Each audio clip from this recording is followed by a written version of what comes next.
gain power. Destabilized, bring capitalism into the monstrous utopia. That's what they want, that's what they want. Abolish capitalism. These are the portals of the woke.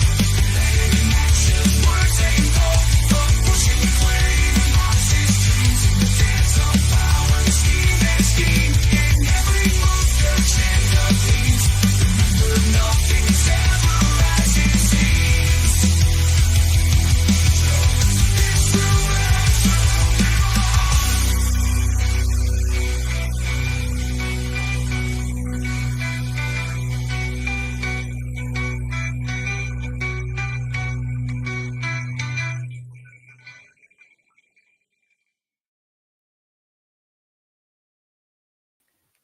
Well, hello, hello, hello. Happy Wednesday. Welcome to The Cult. The Cult is a show that I stream Monday through Friday at 5 p.m. on YouTube, on X, the platform formerly known as Twitter, and on Rumble, where we talk about everything going on in the world, every crazy, crazy, crazy thing. And today we are going to be talking about how I'm pretty convinced that conservatives and Trump supporters are living in a mass delusion that they have created for themselves by sheer virtue of only listening to people who tell them what they want to hear. And I really mean that. I think there is a mass level psychosis going on the conservative right that makes it impossible for them to process information that does not align with the conclusion that they want to have in their head. And you know what? If I said this to conservatives, they would say, the left does it too. Well, okay, fine. Yeah, you're right. The left does do it too. But the left is winning. The left owns all the institutions. The left owns all the media. The left owns all the universities. The left owns all the K through 12 schools. The left owns the effing government. So this is not a situation where you're on the same level. You might convince yourselves you're on the same level, but really the left is playing Major League Baseball, conservatives are playing T-ball, but they're convincing themselves that they're actually in the major leagues right alongside the left. And in fact, they're convincing themselves they're in the Major League playoff game to get into the World Series. And I'm like, see, we already have people like this. We're going to get a lot of conservative retards in my chat today. You're delusional. This person doesn't actually even know what I'm going to say yet. And they've already, because I've come out the gate and I made it pretty clear that I'm going to be popping the conservative bubble today. This person doesn't even know what my argument is yet. This person doesn't know what evidence I'm going to present. And this person has already convinced themselves that everything I say is wrong because I'm not saying that conservatives are right and I'm not saying conservatives are winning, so it must be wrong. Bro.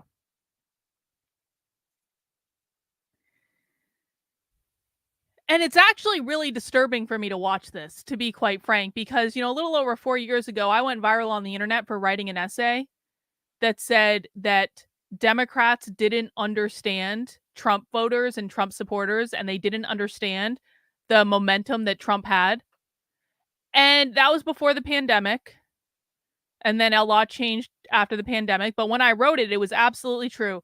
The left did not understand Trump and Trump voters at all. And I went viral on the internet for writing that essay and putting it out there. Basically, at the time, trying to do a wake-up call for my own side, because I was still on the left when I wrote this. I was still a Democrat when I wrote this.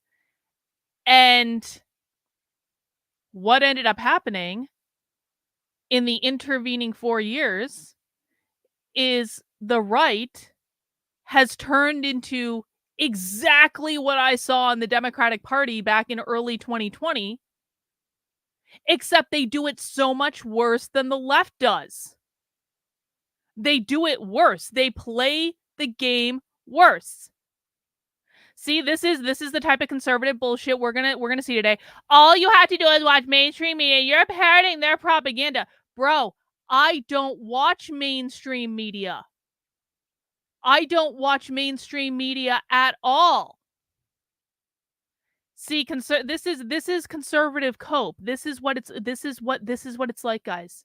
This is what it's like to hang on to the unhinged delusion that you've created for yourself sheerly by existing in your echo chamber. No, I absolutely should not watch mainstream media. I look at primary source video evidence and I judge for myself what happened. I don't need the fucking mainstream media to interpret things for me. I don't need the mainstream media to tell me what to think. I am a fully functioning adult and am therefore capable of looking at primary source evidence and deciding for myself what I think.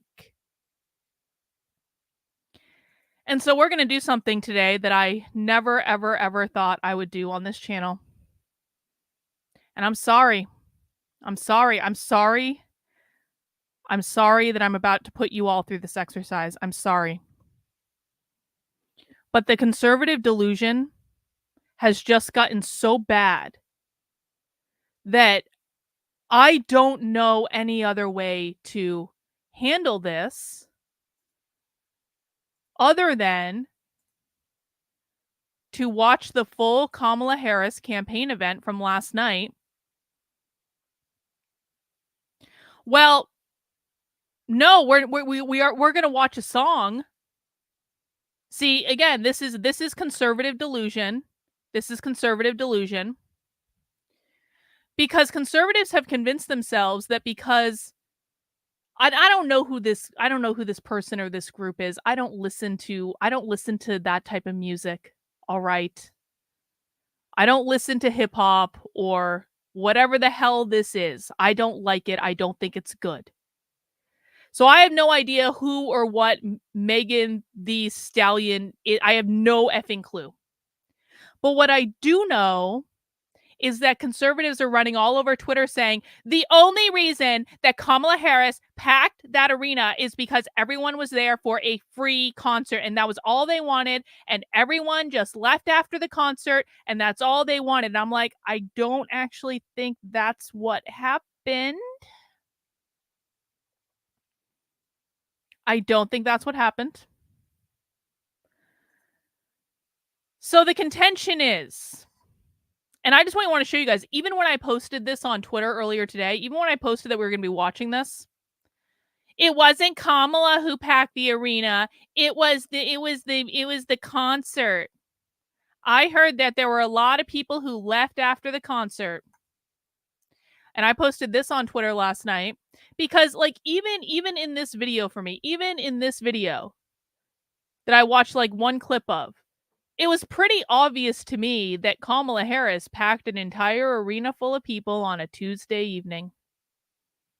That arena looked pretty full to me. And all the replies I got, it was a free concert. They were only there for the concert. Even from Theo Jordan. I love Theo Jordan. I think Theo Jordan is so smart. I can't recommend him highly enough. Even Theo Jordan got pulled into this. She only filled up the arena because of a hip hop artist. That's it. That's the only reason that anyone was there. That's it. Oh, Elijah Schaffer agrees with me because you know why? You know why? Elijah Schaffer is smart. And what Elijah Schaffer is agreeing with, I'll show you exactly what I said. Trump voters should be working. They're making every excuse not to be. They're lying to themselves and saying the polling isn't real. But she's filling arenas just like Trump. And if Trump loses, it will be because the right alienated people at exactly the wrong time. Elijah Schaffer agrees with that because Elijah Schaffer has got a good head on his shoulders and Elijah Schaffer is hinged into reality, whereas a lot of conservatives are not currently hinged into reality. Here's the big evidence that they have. Savannah Hernandez is on the case. And I actually like Savannah Hernandez. I'm not trying to shit talk Savannah Hernandez at all. I like her. I think she does a good job. This right here is the big evidence that conservatives have that everyone was there for the concert and that as soon as the concert was over, everyone left because the only reason that people showed up was to go to this free concert. And I'm just gonna like let me make this so I can actually make this bigger on my screen so you guys can see it. I'm not even gonna play this with the sound on. I just want people to look at the crowd. So So this is the evidence that conservatives have that everyone left after the free concert, okay? You can see here, this might look like the arena's empty, but it's not. They just cordoned this section off for media. So no one was allowed to sit here because this is where the media was, okay? So you have to dismiss this out of hand. There's all these people up here in the top of the arena. There's all these people surrounding Kamala Harris. Look, she's on the stage right now. And this is the evidence that conservatives have that everyone left, is because a couple of people in the very top of the stands seem to be leaving. What was that? 3, 4 people, maybe 5 people just then. Couple people over here, 2 people over there.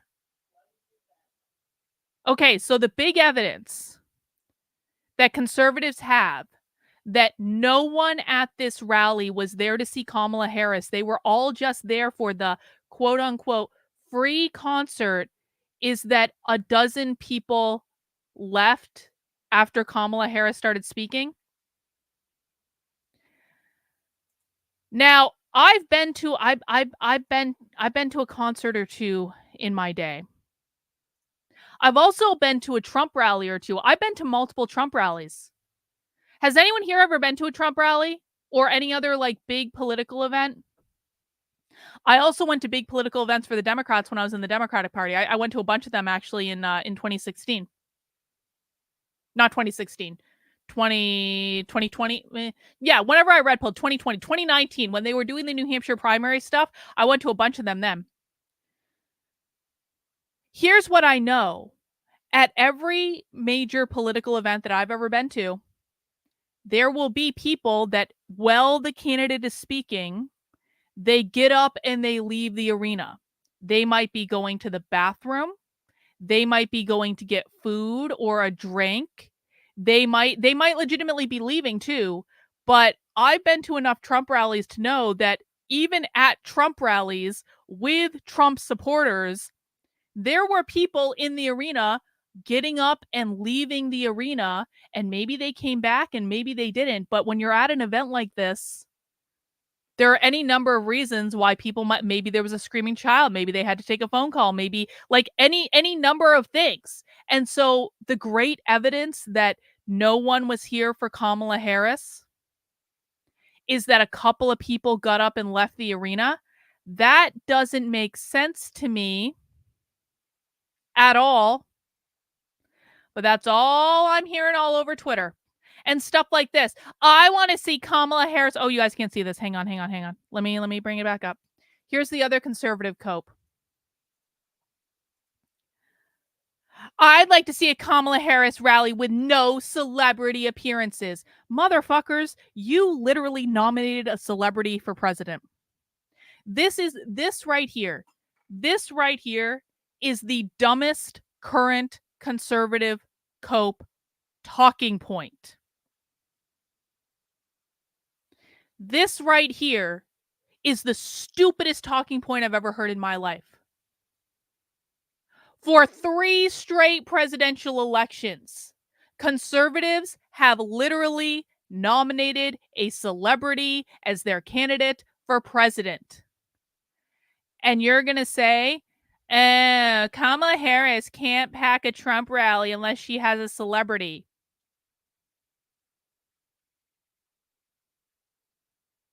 Kamala Harris is playing a whole different ball game now than she was before this. And then she was even when she ran for president last time when no one voted for her. I hope people understand this, right? Kamala Harris is playing an entirely new ball game right now than she was when she ran for president and didn't even make it to the first primary and got no votes. Because back then, when no one liked Kamala Harris, she didn't have the entire Democratic establishment behind her. And now she does. And there's been this polling that's been coming out saying that it looks like things are pretty close. And I'll tell you too, I'll show you this video in a sec. Hang on. But I want to actually show you the post I made in regard to this. And we'll watch Nick talk about this too.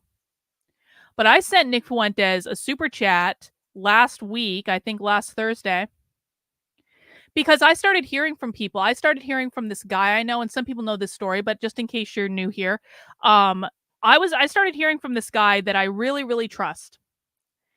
And his name's Justin O'Donnell. Justin O'Donnell is a libertarian in New Hampshire who knows everything. He knows absolutely everything. He has been involved in politics forever. If I ever have a question, he's the first person I go to. He knows every person involved. He's done so many different campaigns. It's ridiculous. This guy knows everything. Well, Justin O'Donnell, staunch libertarian, hates Kamala Harris, hates Kamala, does not want Kamala to be president. Justin O'Donnell is right now working a ballot access campaign. And what happens when you work a ballot access campaign is you basically have to go out all day, every day, and stand out in front of supermarkets or stand on street corners and talk to voters to get them to sign a petition to let libertarians on the ballot. So Justin has basically been spending the last couple months just out there talking to voters all day, every day. And he's not going to just like he's literally standing on like street corners and outside supermarkets and stuff like that. So it's not like he's not targeting a specific demographic. He talks to everyone. And what Justin O'Donnell told me last week was that people are no longer excited to vote for Donald Trump. That he had like what he had previously experienced was that people would come up to him and be so excited to vote for Trump, and they couldn't stop talking about how much they love Trump. He said that after Biden dropped out, that pretty much stopped. Maybe not completely stopped, but it went way, way, way, way, way down. And he also told me that when Biden was running for president, people were apathetic, they were discouraged, they were disillusioned, they weren't really excited about it. But as soon as Joe Biden got replaced with Kamala Harris, all of a sudden that energized everyone. And people were excited to vote for Kamala. People were happy about it. People were like, they couldn't stop talking about how much they loved that they had this new candidate. And now conservatives are going to say, but no one voted for Kamala. That doesn't matter. That doesn't matter. It doesn't matter for any number of reasons. Because Democrats had resigned themselves to having Joe Biden as a shitty candidate for president, and they had resigned themselves to losing. And then all of a sudden, as soon as Joe Biden drops out of the race and was replaced by Kamala Harris, guess what, guys? They got someone that's young. They got a woman. They got a black person, all in one candidate. Now you got a whole new ball game. And it doesn't matter if they didn't like Kamala Harris 4 years ago. It doesn't matter if she's crazy. It doesn't matter if she has a weird laugh. It doesn't matter, because all of a sudden they went from having a really, really, really, really, really shitty candidate that was almost certainly going to lose to having a candidate that will almost certainly win. I am right now convinced that Kamala Harris is absolutely going to win. The polls are saying she's going to win. And so when the polls say she's going to win, conservatives are like, no, the polls are lying. Of course, if the polls say that Trump is ahead, then the polls are telling the truth. But if the polls say Kamala Harris is ahead, then all of a sudden the polls are lying. But again, I'm talking to people on the ground who are talking to real voters and are not fans of Kamala Harris at all. And they're telling me flat out that people are really excited to vote for Kamala Harris. And so I sent Nick Fuentes a super chat last week, and I said, Nick, here's what I'm hearing. What do you think about this? Here's what Nick Fuentes said. Oh, hang on.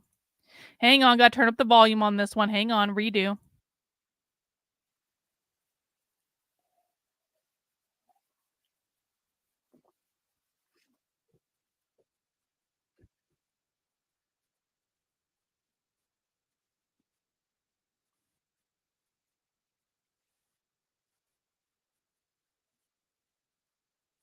Oh, no sound. You guys can't hear sound?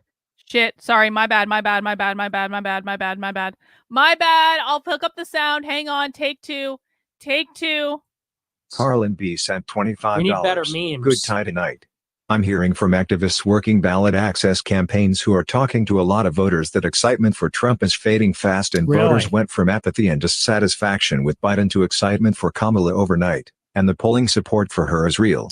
What do you think? Hey, well, thank you, Carlin. I agree with you 100%. I think they're severely underestimating Kamala and totally overestimating Trump. Complacency is set in. Enthusiasm has given way to delusion. And I think they're in for a rude surprise. Like, she's going to get a big bump after the DNC. The polling's going to tighten. It's going to be a close race. And I think you're right. I think Trump is just not a very strong candidate. He's not as strong as people think. So I totally agree. I think they're just not in touch with reality. I think they're too far up their own assholes, for lack of a better expression. Yeah. Nick Fuentes, who used to love Donald Trump, is now saying that conservatives are GD delusional and they're not paying attention and they're not listening. And, you know, that's not what I want to be in. There we go. That's what I want to be on. And they're creating this scenario that is not hinged into reality at all because they're in an echo chamber. I'm sorry. They're not listening to people who disagree with them. They end up smearing people who disagree with them. They lie about people who disagree with them. It's like if you step outside of the approved conservative talking points, you all of a sudden become public enemy number one. And because of this, they're only hearing from people who are reinforcing this delusion. And I'm sorry, guys, I'm not playing this game. I don't want Kamala Harris to win, but I also right now have no reason to vote for Donald Trump. In fact, I have a plethora of reasons not to vote for Donald Trump. And the reasons that I have to not vote for Donald Trump include his repeated denouncement of Project 2025. Project 2025 is now basically like the person who was leading Project 2025, which, by the way, Project 2025 is a hiring database. That's what it is. Trump's number one problem has always been hiring. Trump is a horrible judge of people. He hired horrible people in the first administration. That's why so many things went bad. And I've always said this about Trump is he needed to learn to hire better people. Well, guess what? Project 2025 was a database of thousands and thousands and thousands of America First loyal people that have been supporting Trump since 2016 for after Trump won to be able to staff the administration. It was basically taking the biggest problem the first Trump administration had with hiring horrible people and saying, here, Trump, here you go. Here is a massive database of really good America First people that you can hire to staff your second administration, and they're loyal to you, and they've been around for a long time, and they've always supported you, and here it is. And then Donald Trump, because he's listening to horrible advisors in the form of Chris Lasavides and Susie Willis. These are horrible advisors, and the reason that they're horrible is they want to be the ones that are picking out the staff for the Trump administration. They don't want the Project 2025 staff of America First loyalists. They want to be able to staff the administration with their lobbyist friends, cronies. So they're giving Trump this horrible advice, and Trump's taking it because Trump is a horrible hirer of people. He's a horrible people manager. And now Trump has denounced Project 2025 to the point that basically the entire thing is going belly up. And guess what also is happening? When he does this, every single time Trump or the Trump campaign publicly denounces Project 2025, they are literally spitting in the face of the most loyal people that Trump has had supporting him since 2016. And so you take this group of people that really put themselves on the line for Trump, that were always there for Trump, no matter how many times Trump screwed up, no matter how many stupid things he did. And now all of a sudden, Trump is spitting in their face. Do you think that they're going to vote for Trump? Do you think when Trump is listening to these horrible advisors he has, and he's consistently putting Israel ahead of American interests, that he is basically openly saying he wants to go to war with Iran, not quite that aggressively, but not far off? Do you really think that these America First people who have been loyal to Trump since 2016, who are now experiencing Trump spitting in their faces over and over and over again, do you think they're going to support him? Because I don't think they're going to support him. You just lost your most loyal base. And by the way, that's not just votes that they're losing. That's not just votes.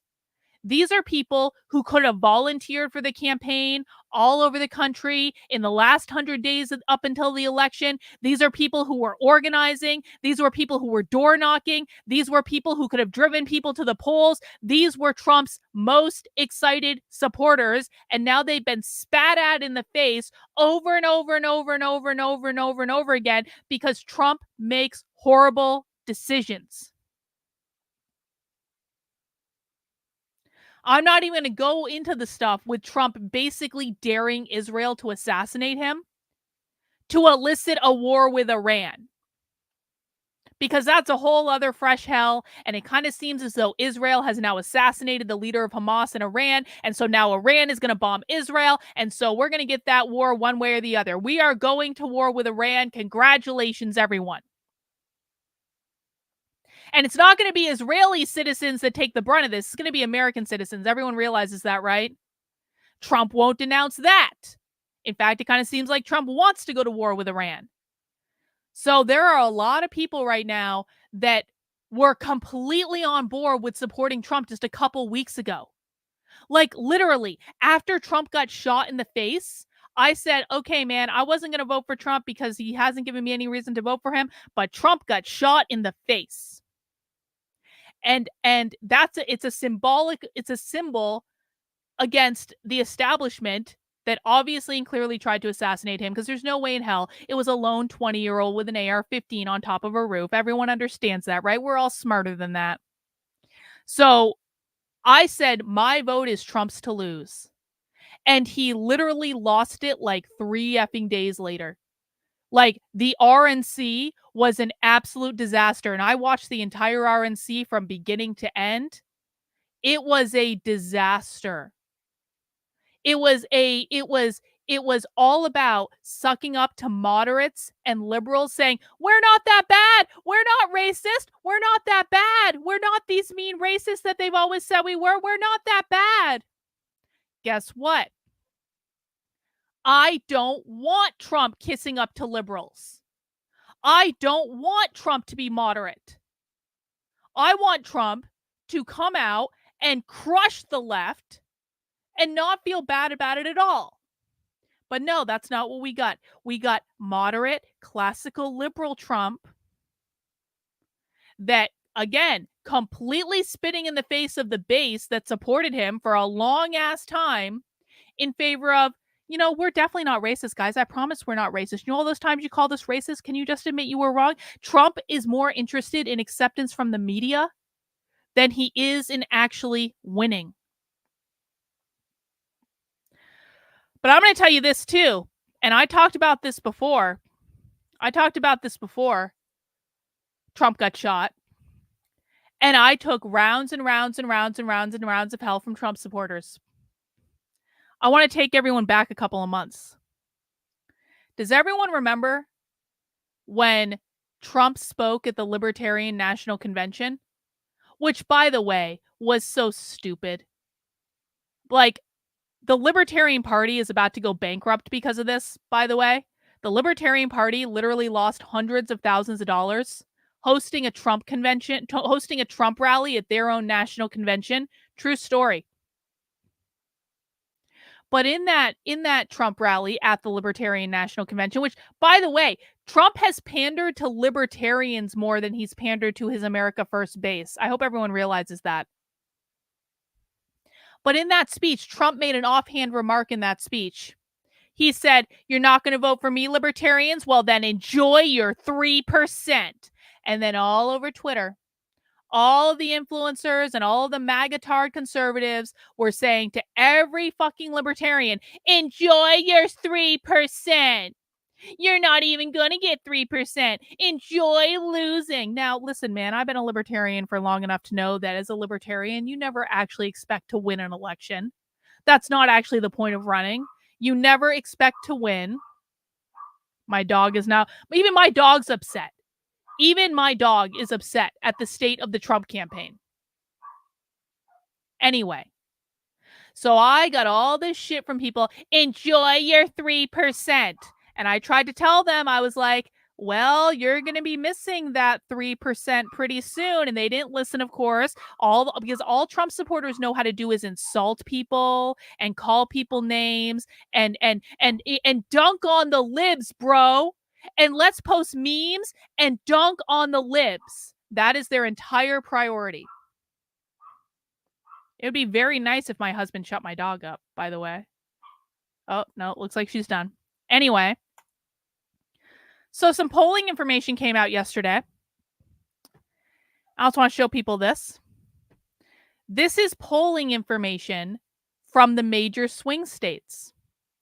These are states that Trump needs to win in order to win the presidency. You want to say enjoy your 3%, MAGA-tards? All right, let's see. Michigan, Harris, 51%. Trump, 39%. Kamala Harris is kicking Trump's ass in Michigan. So Chase Oliver's 2% in Michigan. Chase Oliver is the libertarian candidate. Doesn't really make that much of a difference. And of course, RFK is also going to be a factor in all these things. But Kamala Harris is kicking Trump's ass so badly in Michigan that it doesn't even matter. Wisconsin, Trump 45%, Harris 44%, Chase Oliver with that pesky 3%. Now listen, RFK is going to be a factor here as well. I'm not diminishing the impact that he's going to have on this, but I just want to point out that Chase Oliver 3%, that's the difference. That's how close this is. Trump is only leading by 1 point. That's within the margin of error, guys. If anything shifts, if it goes to Kennedy, if it goes to Chase Oliver, Trump loses Wisconsin to Kamala Harris. Arizona, Harris 48%, Trump 44%. Again, Chase Oliver is a non-factor here because Kamala Harris is up by 4 points, and Robert Kennedy is at 5%, so that's actually a factor as well. But let's keep going. Nevada, Harris 43%, Trump 43%. They're literally tied. They're literally tied in Nevada. How does that 3% look now? Does that 3% look pretty good right now? Are Trump voters more interested in that 3% right now when Trump is tied with Kamala Harris in Nevada? Georgia, Harris, 45%. Trump, 45%. Chase Oliver, 4%. Chase Oliver's from Georgia, by the way. Chase Oliver spent 2 years campaigning in Georgia for a Senate run where he caused the Republican to lose by forcing a runoff in the state. So Chase Oliver, the libertarian candidate, is actually well known in Georgia. How's that 4% look? How's that 4% look now, Trump voters? You wanted to dunk on all the libs a couple months ago? Enjoy your 3%. Yeah. Yeah, we will. We will. We will enjoy it. North Carolina, Trump 45, Harris 44, Oliver 4%. Again, this is all within the margin of error, guys. This is literally all within the margin of error. Anything shifts. Wouldn't it have been nice to have a little bit more of a cushion there? I would think it'd be nice. Pennsylvania, Trump 46, Harris 44. Again, Chase Oliver's pulling at 4% in Pennsylvania. Anything shifts. Anything shifts towards Kennedy. Anything shifts towards Oliver. Trump is going to lose. And by the way, guys, we haven't even had the DNC yet. You heard Nick say it a minute ago. Kamala Harris is going to get another bump out of the DNC. Kamala Harris has an opportunity to select whatever running mate she wants. And God help Trump if Kamala Harris selects like just like a white man, like Mark Kelly out of Arizona. God help Kamala Harris. Or excuse me, Donald Trump, if Kamala Harris selects the right VP. Now, she might make a boneheaded decision. She might select like Pete Buttigieg or something like that, and then you've got a gay man, and that kind of throws things up in the air. But my point here is this. Trump is not guaranteed a win. In fact, everything that to me I'm seeing, it kind of seems like Trump is going to lose. Kind of seems like Trump is going to lose big. And it kind of seems like there is a metric ton of conservative cope going on because they are not listening to anyone who is not in their echo chamber, and they're convincing themselves that things are happening that are not happening. They're literally convincing themselves that everyone left the arena last night after the concert, the free concert. This is all conservative cope because they effing know Trump's going to lose. Last point I want to make. I started to make this point earlier, but we're going to come back to it. And we are going to watch this event, guys. We're going to see what happened for ourselves. I want to see what happened last night in Atlanta. And again, I know people don't want to watch this, but we watch primary source evidence on this channel. We watch the far left all the time. We sat through 3.5 hours of the White Dudes for Harris like Zoom call earlier this week. Like, we can do this. I believe in all of you. We train for days like this, okay? Kamala Harris went from having no one supporting her for president to having the entire Democrat machine supporting her for president. Really think about that. Kamala Harris went from having no one to having everything.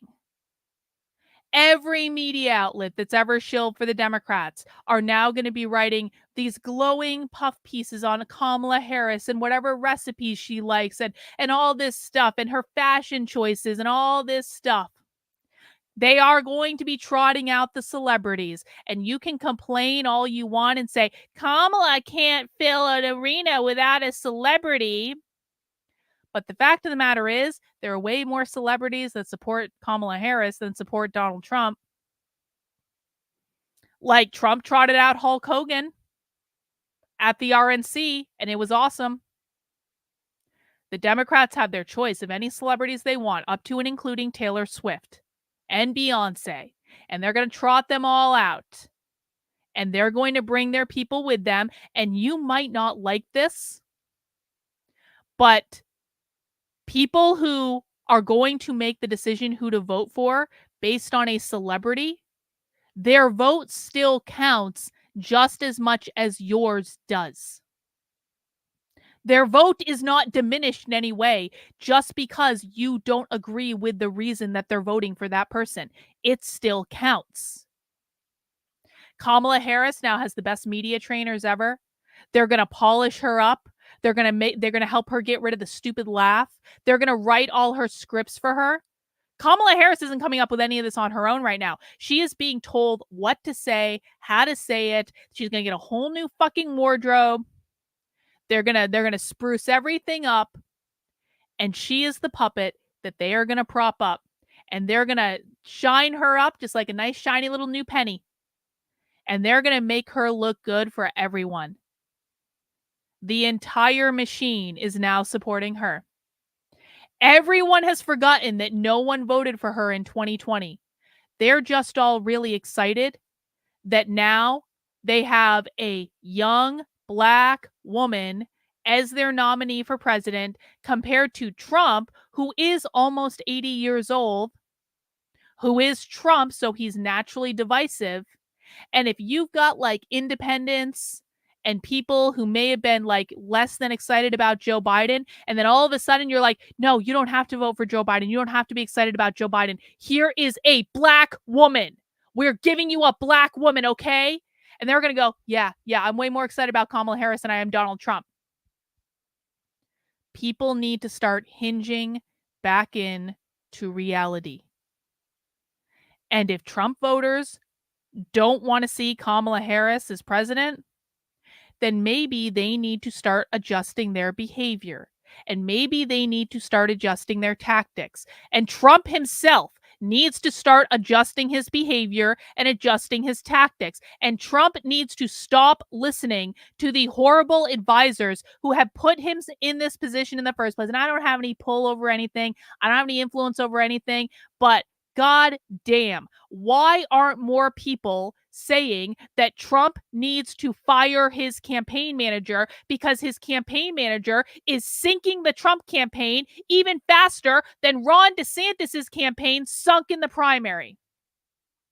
And you can say, she's not black all you want, and it makes no fucking difference. This is the big own that conservatives have. She's not black. She's not black. We swear she's not black. Why does everyone think she's black? She's not black. This is the conservative cope. They don't care.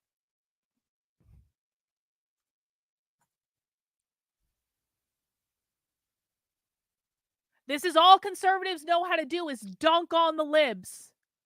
Guess what? Independent voters, they don't give a fuck about your memes. They don't give a fuck about owning the libs. They don't give a fuck about Twitter clout. Bro. And then when you call them out, they're like, cry. Like you think that this is what's going to get votes? This is literally the conservative strategy, guys. They are incapable of processing any information that does not align with what they want to hear. And when you try to tell them the truth, they insult you. They do their typical dunking on the libs, and then they go and high five each other. They go, we're winning, we're winning, we're winning. You guys are going to be the ones crying on November 6th. I'll tell you what. You guys are like, it's going to be the conservative copers that are going to be crying on November 6th. When they wake up, and you know what they're going to be doing on November 6th? It was stolen! The election was stolen! They stole another election! No, they didn't have to steal it. You sunk it on your own. You sunk it on your own.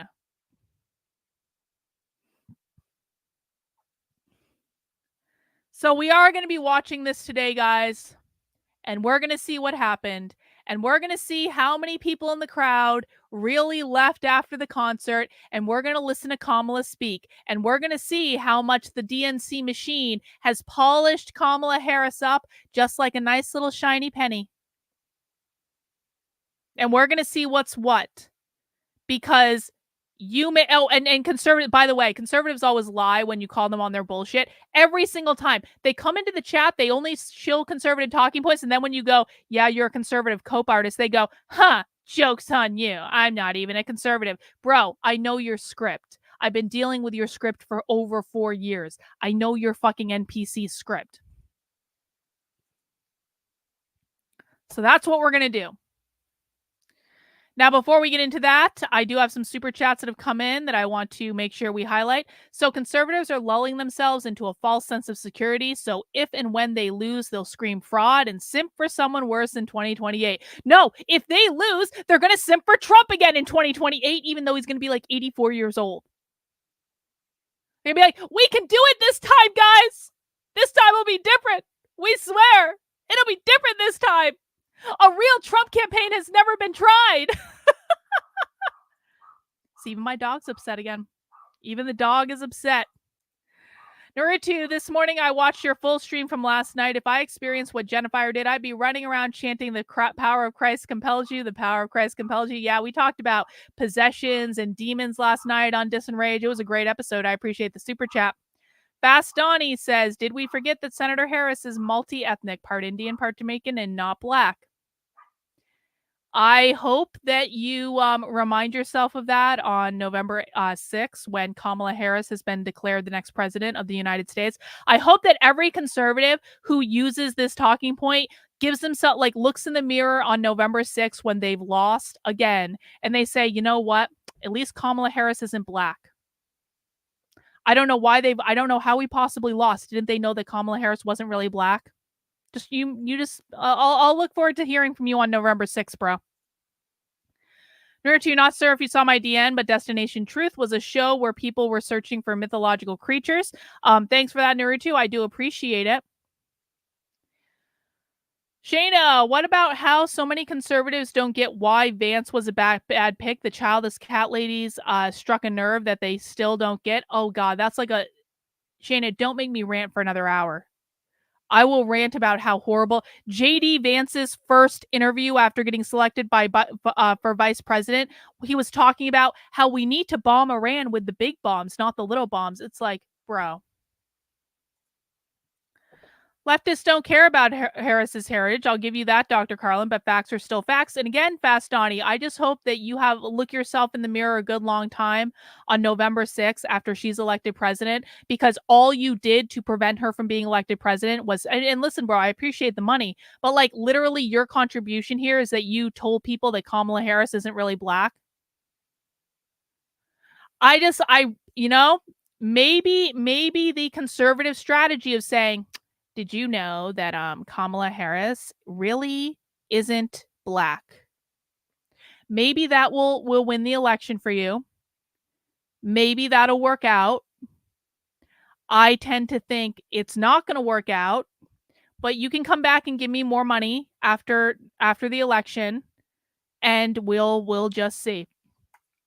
All right, guys, before we get into the video today, and again, thank you guys for the super chats. I really do appreciate it.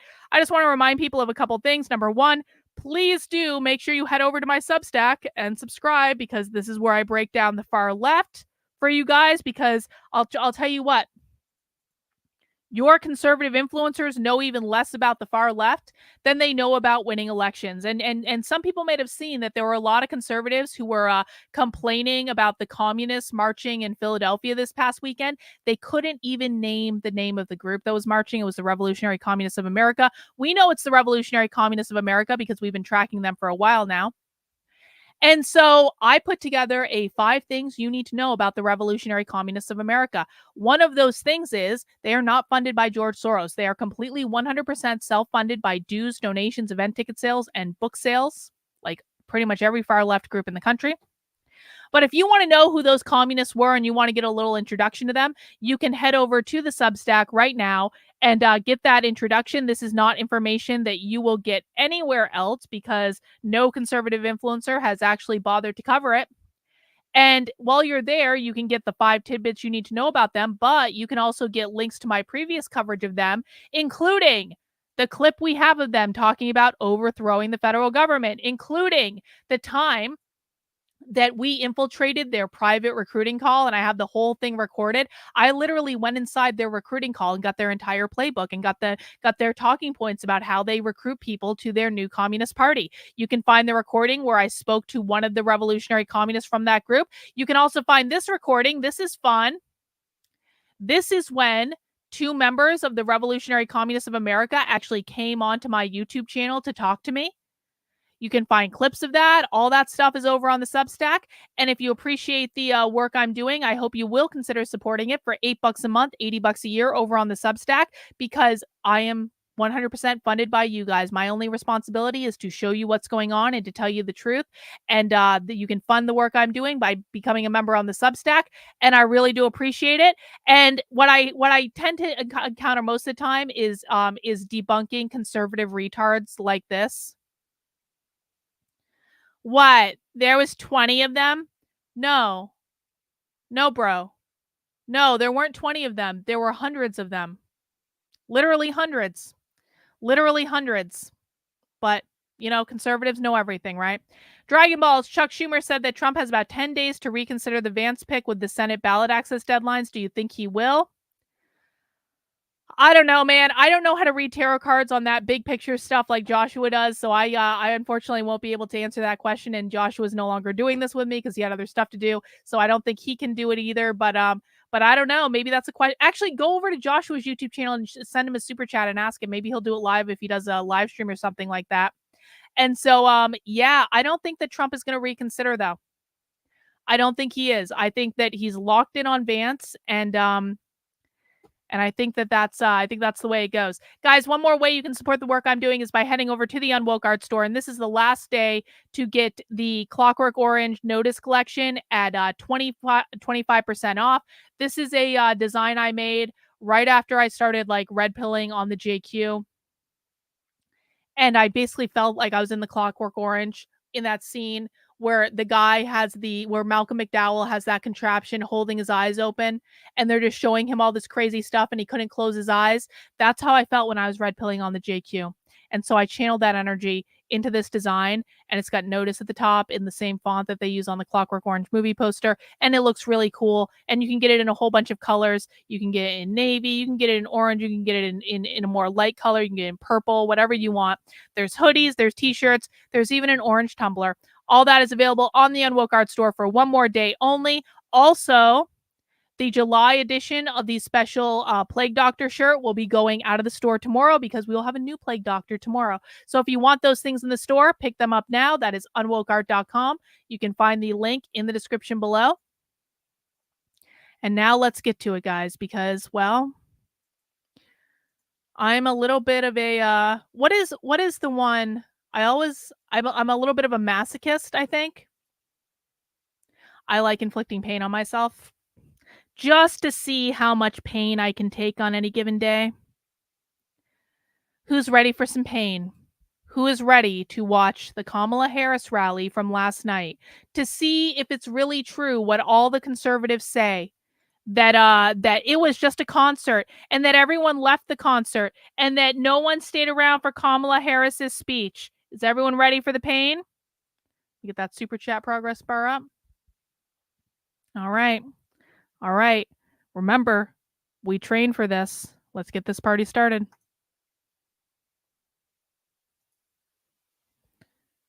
It's not playing for some reason. This might be an intervention from God. I'm hitting the play button and it's not. Oh no, it's playing now. Never mind. God had our back for a second. Oh, now it's loading. Hang on. Maybe God is intervening. Oh no. It is our special honor to welcome to the stage at the Harris for President campaign rally, Atlanta style, the 3-time Grammy Award-winning superstar. These people want a and Grammy. Philanthropist. Everybody go crazy right now for Meg Thee Stallion.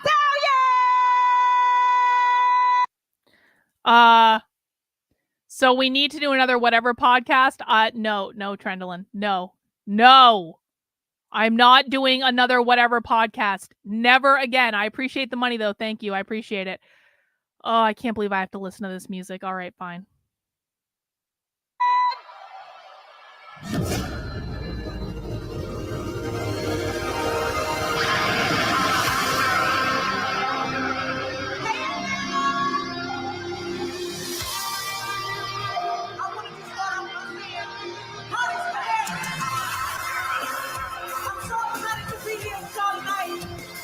Hang on. Hang on. Got some more super chats. Hey guys, you're disrupting the flow with the super chats, but I appreciate the money. Has anyone else noticed that Jack Posobiec and Joshua Lisek haven't been making rounds on Con Media talking about their new book? I mean, maybe they don't need to. I mean, maybe they just feel like they've done all they need to do, but that is an interesting observation, Nuru, I appreciate that. It's kind of like conservatives don't actually care about the things that they claim to care about. You exercised a demon today? Well, I'm happy to hear that, Murphy's Pool.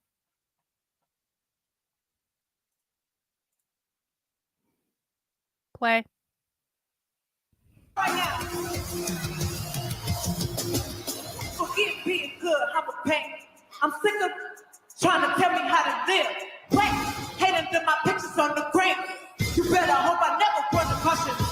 In the mall with her, mama have a problem with her. Somebody call Rihanna, I'm about to drive with her. He with the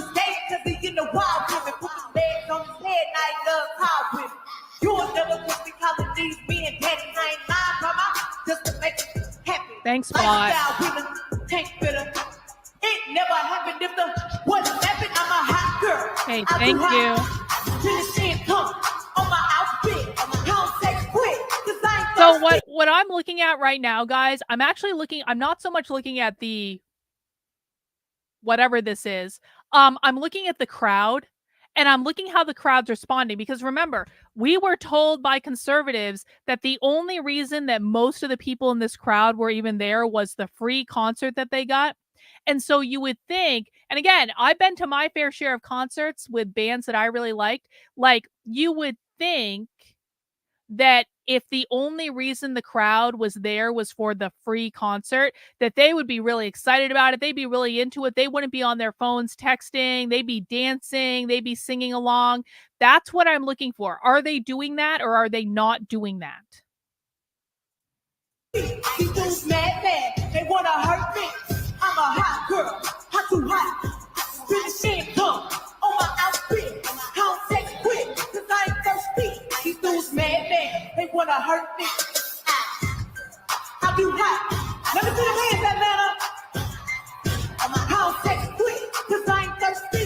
These dudes mad. They wanna hurt me.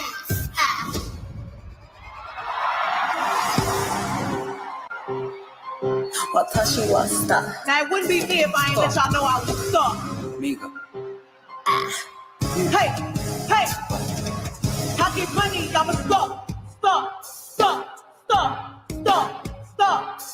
I get money, I'm a star. Yeah.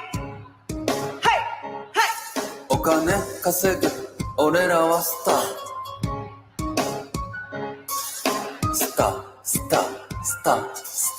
キラ This is what they're giving Grammys out for.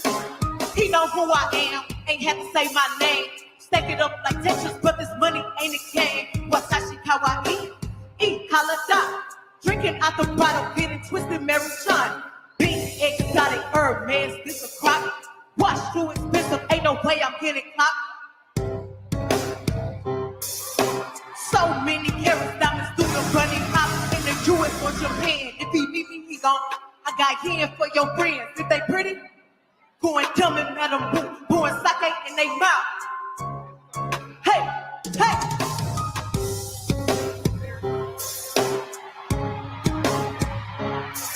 I get money, I'm a star. Yeah. お金稼ぐ俺らはスターお金稼ぐ私はスタースターキラ私はスター Now I know my ladies in the crowd love their body. Real hot girl. And if you want to keep loving your body, you know who to go for. You know Lil Ju. Hey. Yeah. Body crazy, curvy, wavy. Yeah. Body crazy, curvy, wavy.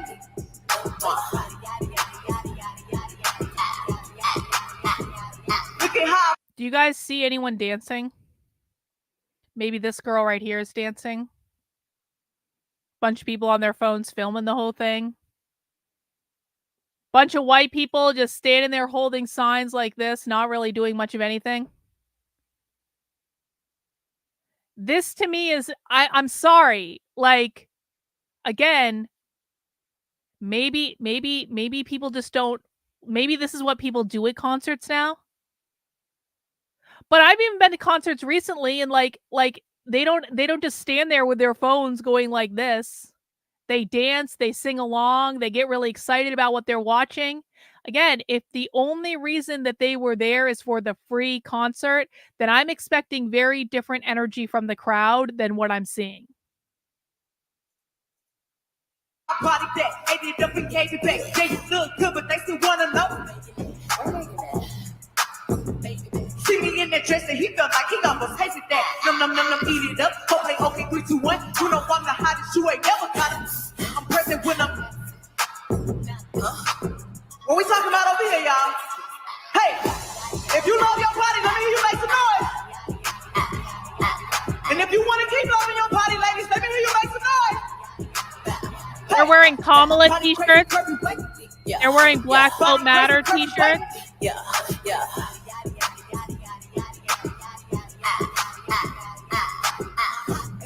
They gon' click it if it's me. All my pictures been getting these through the quarantine. Yeah. I'm very well, come out, as you can tell. Any got beef from years ago, it's beefing by himself. On the real creep tip. Yeah. Rule number 1, don't repeat that. Rule number 2, if they all came with you. Yeah. Yeah. Make the noise. No one's singing along. Why aren't they singing along? Hey, hey, hey, yeah.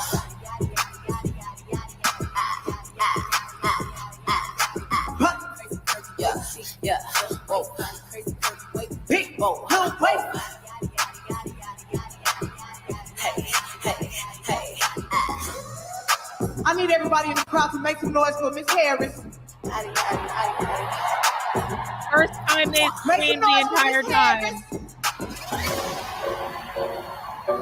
Our future president. Let's get this done, Atlanta. Let's get this done, Atlanta. There's a black lady dancing. She's having a good time. Come over here and talk to I wonder y'all. if we'll see her leave. Because the real savage is gonna get out there and vote. I'm a savage.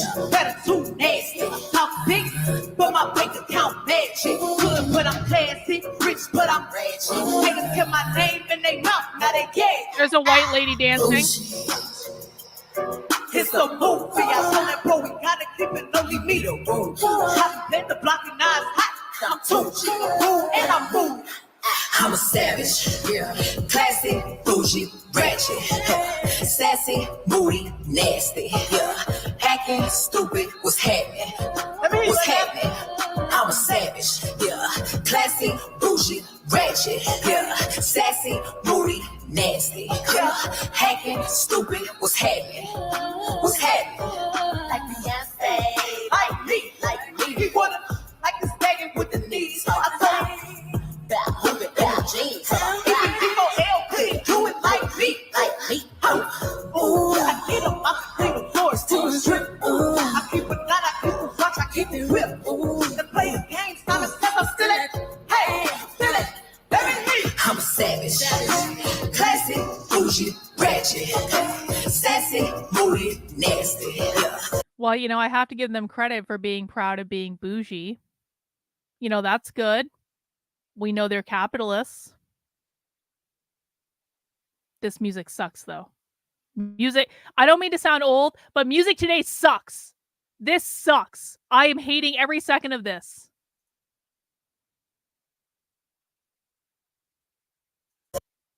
Acting stupid, what's happening? What's happening? I'm a savage, yeah.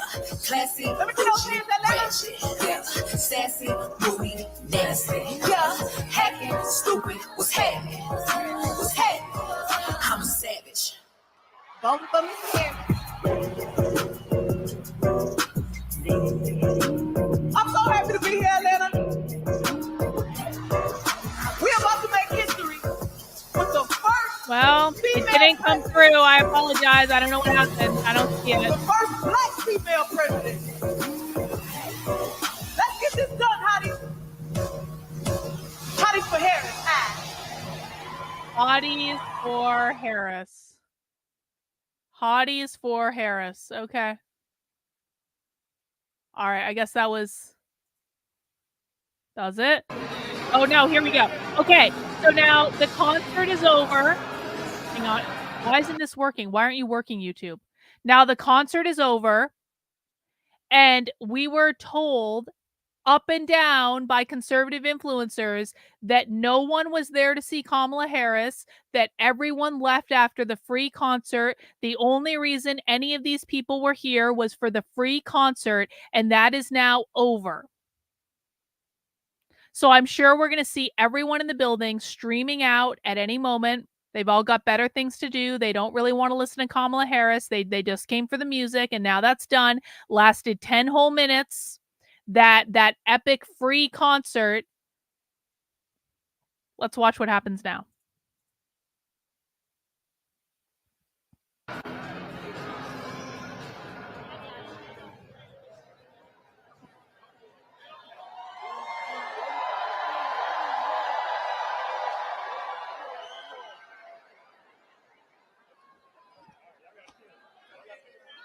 Kind of seems like a lot of people have their phones out. They're chanting for Kamala Harris. What's that? They're chanting for Kamala Harris. They're chanting. A lot of white people in that crowd that I'm pretty sure didn't care for that music. Wow. Let's see how much they applaud when Kamala Harris comes out. They're chanting, "I'm with her."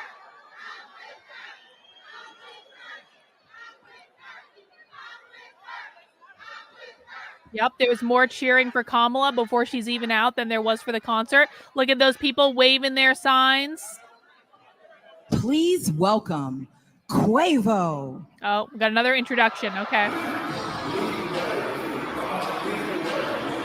Yup. Conservatives will be saying they were paid to chant. They were paid to applause. They were all paid. These are all paid protesters by George Soros.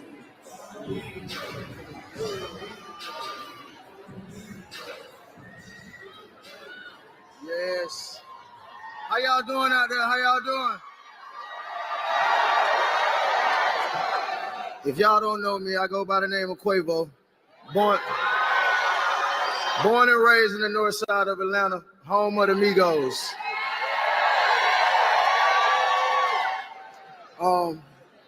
This city has always been home to me, from playing in the streets and, you know, nurturing me and teaching me how to be the man I am standing before you. So, I mean, one of these issues that I care about is resolving the gun violence issue. Yeah, I'm sure he's deeply committed to that issue. And you can't understand the struggles of gun violence if you're not in the field or in the heart of it. So one thing I learned about working with Vice President Harris is she always stand on business.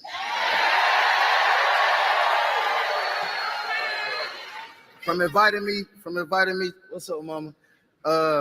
From inviting me to the White House last year to discuss these solutions to passing the biggest gun safety laws to date.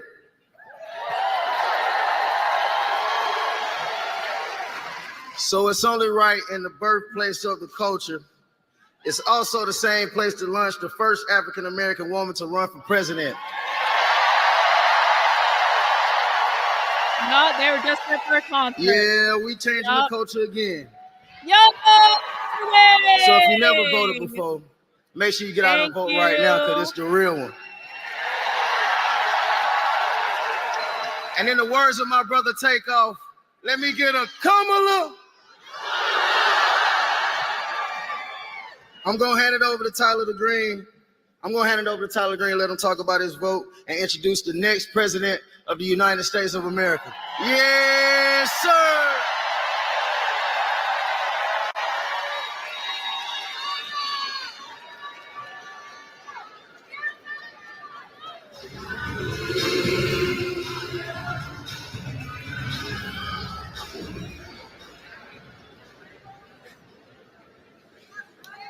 Hello, everyone. Can you hear me?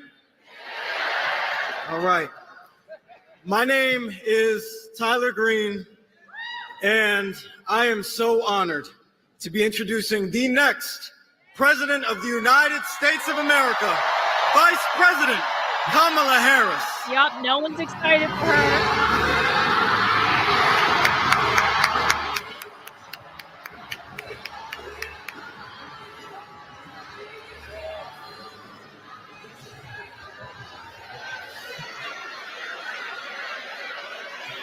Just a second.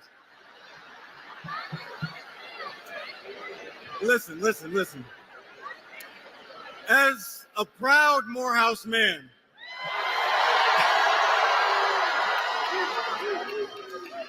I couldn't be more excited to welcome a fellow HBCU alum back to the beautiful city of Atlanta. Yeah, it kind I of first seems met the vice president at the White House like none of last them year, cared about the where I concert. shared my story as a young Black entrepreneur. I talked about the challenges that I faced, like none of the them importance cared of about the investing in concert. entrepreneurs of color, how we can work together to fight the climate change crisis, and the positive impact that the Biden-Harris administration has had on my communities. Yeah, it is a good tie. I And like it the means tie, so Kristen. much to me to see a vice president leading with the same values of excellence, leadership, and service that our institutions instilled in us. Vice President Harris has spent every day of her career fighting for working people just like me. Look at how many people there are From there. her service Look at as this a crowd. district attorney, No one's attorney leaving. general, You see anyone and the leaving? United States the Senate. Bro, Not yet. my super chats are not blocked, bro. People have been sending super chats in all day. Something's going on your end. I appreciate the inclination to send me money. I hope you get it figured out, but this is not on my end. This is on your end.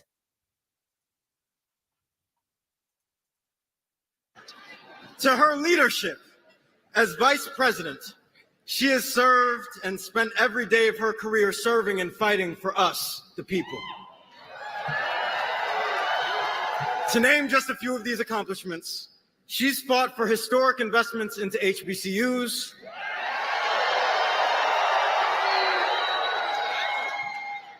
she's fought for student debt relief, she's fought for reproductive freedom, she's fought for entrepreneurs and climate leaders like me. And I know that when Georgia sends her to the White House again, she will continue to fight for us. There's so much at stake in this election. We know that we can't afford to let Donald Trump and J.D. Vance enact their extreme Project 2025 agenda on our communities. They're extreme. Now, they don't actually say what Project 2025 is, of course. But this is why Trump denounced Project 2025. This right here. Trump wanted the media to love him. The media was taking the Democratic talking points that Project 2025 is bad. Trump is like, then it must be bad. And so then Trump denounces the most loyal people that he's had since 2016. Makes no sense. See, the super chats do work, bro. They work.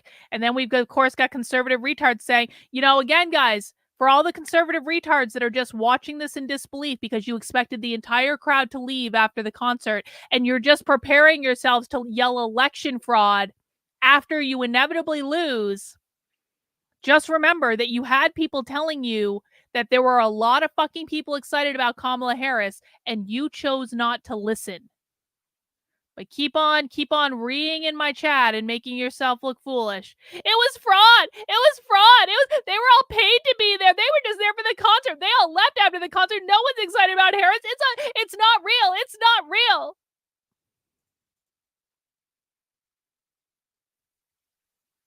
Send us to the past. And that's what Trump wants to do. Trump wants to drag us back into the past.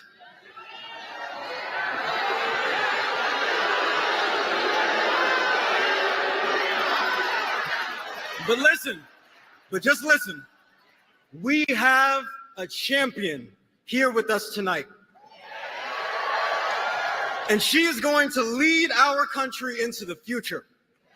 Now, it's my honor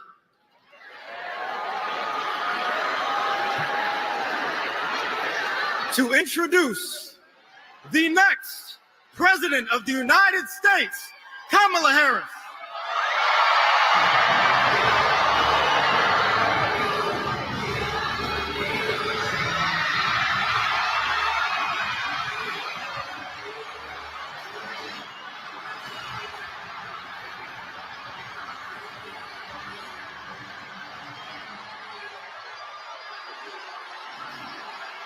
They're on their feet. They're clapping. They're waving their signs. They're excited. They're screaming. Some of them are shaking. They're so excited.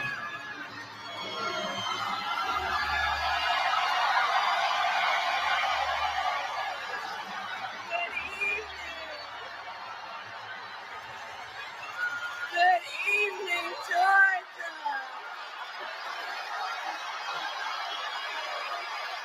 Oh my God. See, look at this. Look at this. This is, guys, these are real conservatives that are coming into my chat going, they're all paid to be there. They're all just paid. These are paid people. They paid over 8,000 people to go, and because no one actually wanted to be there, they just wanted a free concert. Are you kidding me?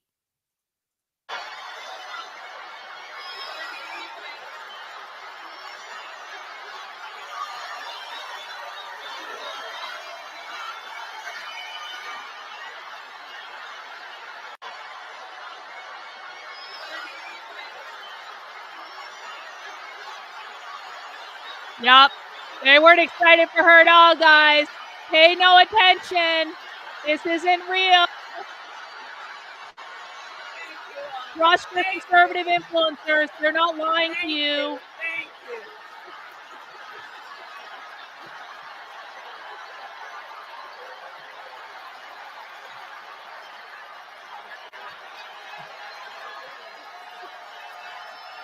Thank you. Thank you. Thank you. Thank you. Thank you. Thank you, everyone. Thank you. Thank you.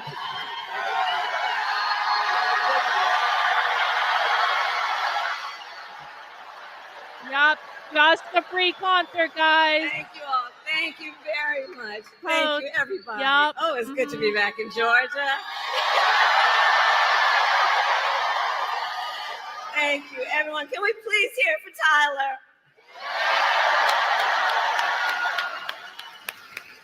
I want to thank Tyler for that incredible introduction. I invited him and several other young entrepreneurs to come and visit with me at the White House. And we had a really very long and important conversation about the future of America. And Tyler, you represent the best of our future. Thank you for that.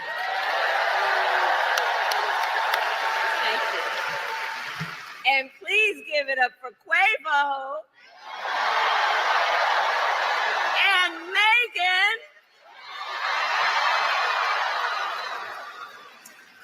So it is so good to see everyone. And let me also thank our incredible members of Congress who are with us this evening. Senator John Ossoff. Yeah. Yeah. Senator Raphael. Yeah, it looks like Kamala has been trained out of her cackling because she now has the entire Democrat establishment surrounding her. And like I said, they're going to train her up nice. They're going to get her media ready. They're going to polish her up like a new penny. She's got a new wardrobe.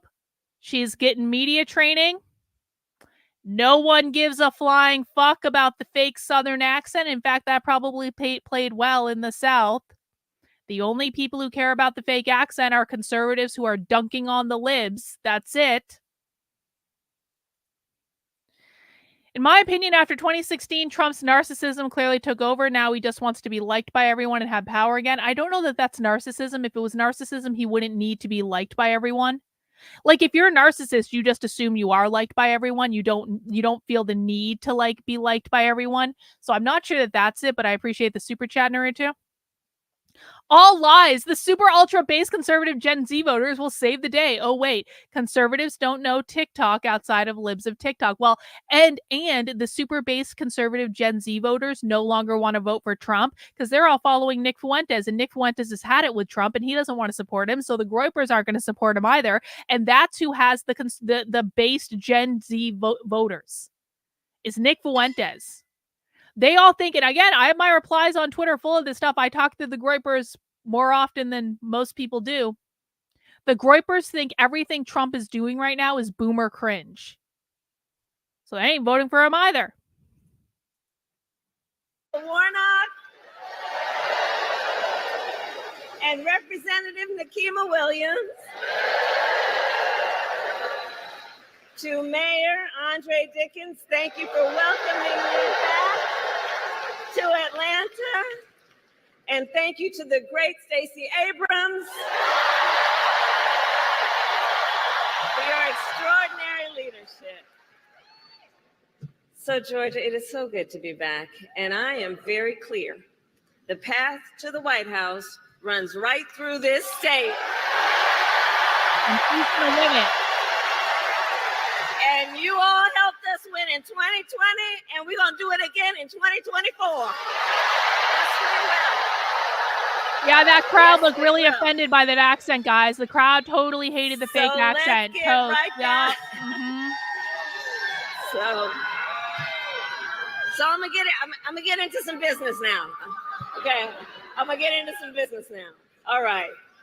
So Georgia, as many of you know, before, and have a seat if you have a chair.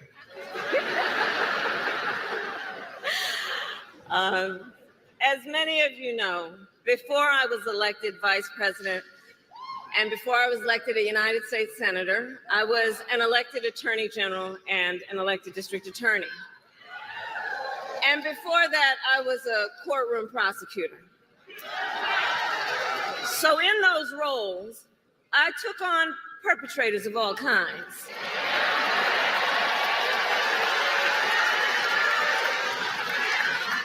Predators who abused women, fraudsters who ripped off consumers, cheaters who broke the rules for their own gain. So hear me when I say, I know Donald Trump's type.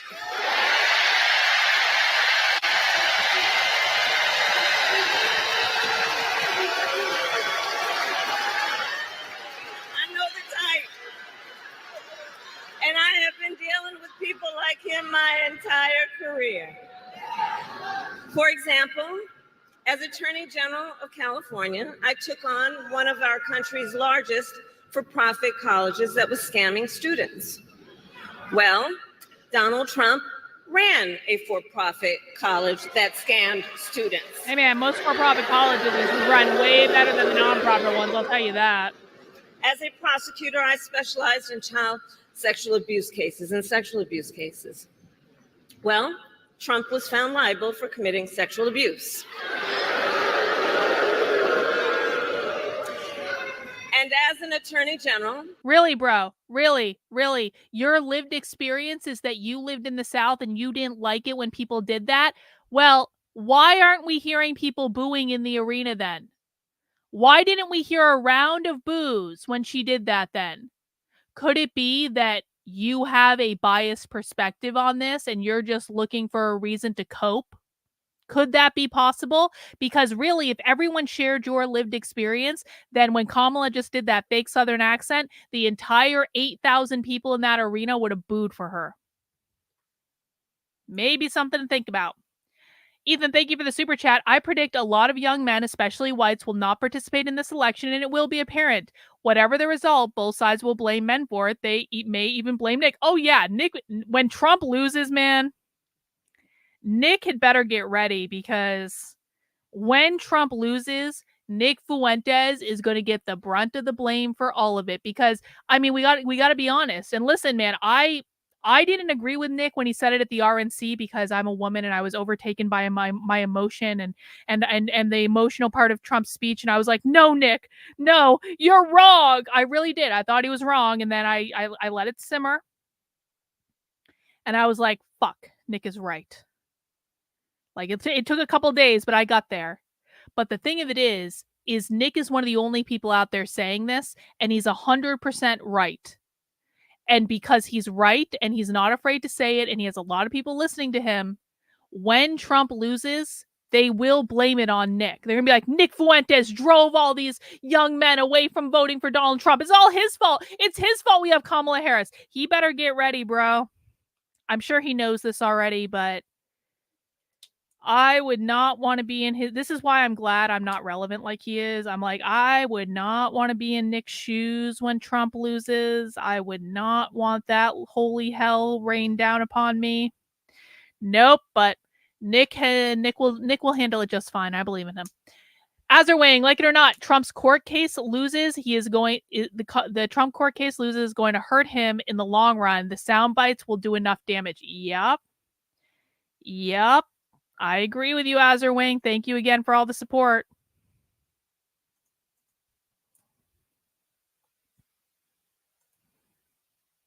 Come on, play YouTube. I held the big Wall Street banks accountable for fraud. Donald Trump, I'm guilty of fraud. 34 counts.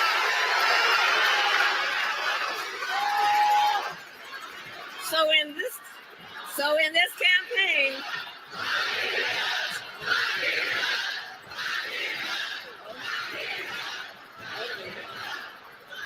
in this campaign, I will proudly put my record against his any day of the week.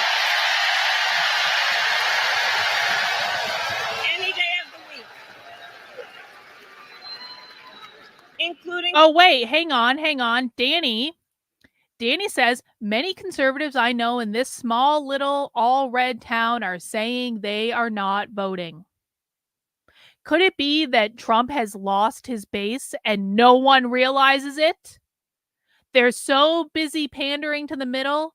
They're so busy pandering to be liked by the media. They're so busy trying to win over Democrats and black people and women to vote for them, which, by the way, everyone knows that there may have been a time before Kamala Harris was the nominee that Trump getting shot in the ear and getting convicted of felonies would make a dent in the black vote. But everyone knows Trump is not going to get Trump is maybe going to get 10% of the black vote. Maybe. Like, black voters are not on a whole going to vote for Donald Trump over a black woman. And you can say she's not black, she's not black, she's not black, she's not black, she's not black, all you fucking want. It does not matter. That's not actually going to be a good argument for black voters. I don't think. Maybe I'll be wrong. I don't think I am. But maybe in all the pandering to all of the groups that are never going to vote for Trump and we're never going to like Trump in the first place, maybe Trump forgot to lock down his base of support that carried him to victory in 2016 in the first place. For example, on the issue of immigration. So I was the Attorney General of a border state. In that job, I walked underground tunnels between the United States and Mexico on that border with law enforcement officers. For example, on the issue of immigration. So I was the Attorney General of a border state. I don't know why I just said that. In that whatever. job, I walked underground tunnels between the United States and Mexico on that border with law enforcement officers. I went after transnational gangs, drug cartels, and human traffickers that came into our country illegally. I prosecuted them in case after case, and I won. Donald Trump,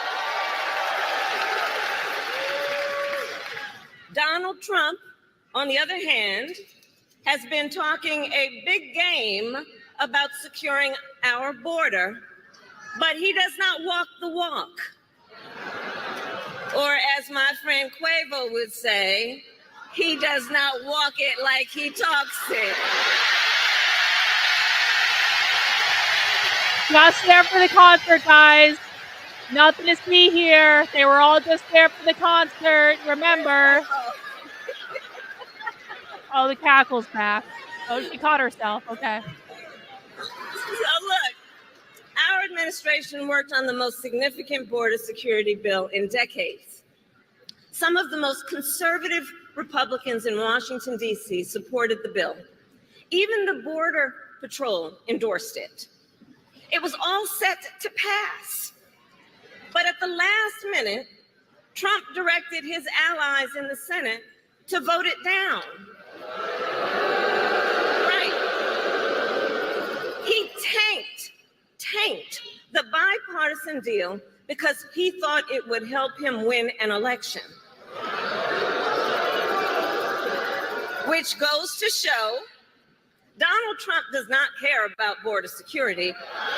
He only cares about himself.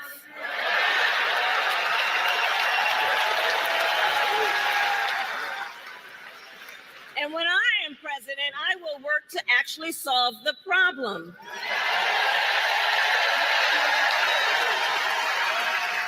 So here is my pledge to you. As president, I will bring back the border security bill that Donald Trump killed, and I will sign it into law and show Donald Trump what real leadership looks like.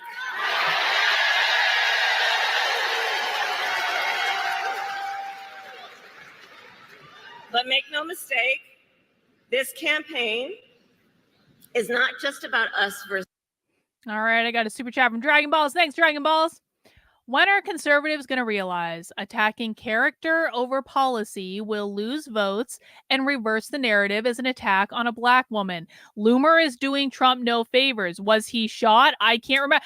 Isn't it amazing? Trump got shot in the head.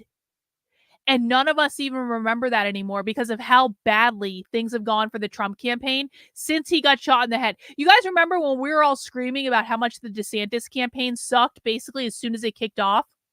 Like, as soon as the Ron DeSantis campaign kicked off, we were all like, this is gross. This is cringe. What the fuck are you doing? We used to like you and now we don't like you anymore. It's exactly the same thing. Trump gets shot, and then all of a sudden, his campaign becomes as cringe as Ron DeSantis and is losing voters just as easily as Ron DeSantis lost them. Amelia, thank you for the super chat. Trump supporters don't get how poorly the average person views him. She just has to not be Trump. I think they've done enough damage. I'd be surprised if another Republican gets elected in my lifetime. Yep.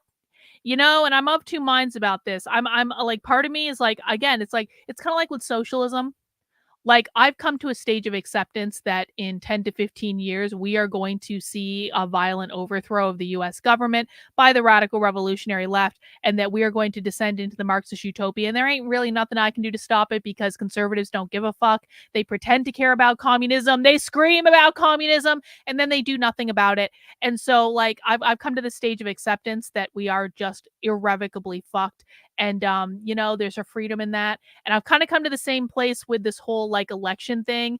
It's like conservatives don't want to win. They don't want Trump to win. Trump doesn't even want to win. No one's acting like they want to win. They have so much hubris and they are so unhinged from reality, and they refuse to listen to anyone that does not reinforce their worldview.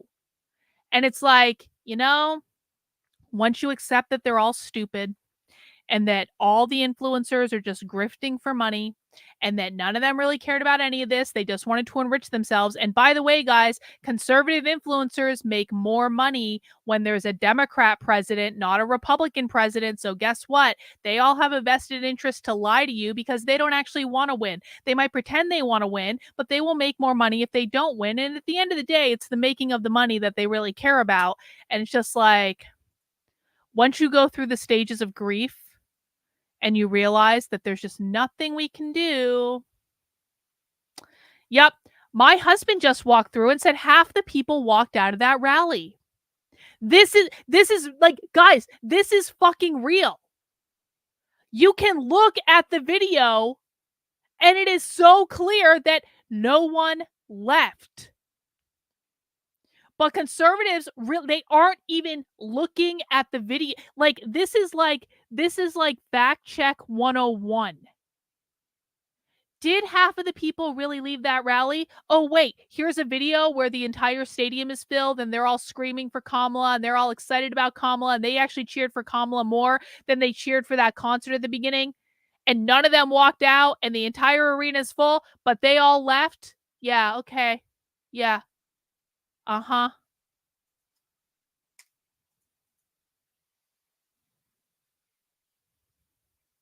Play. Play, YouTube. Play. Versus Donald Trump. Truly, this campaign is about two very different visions for our nation. One focused on the future, the other focused on the past.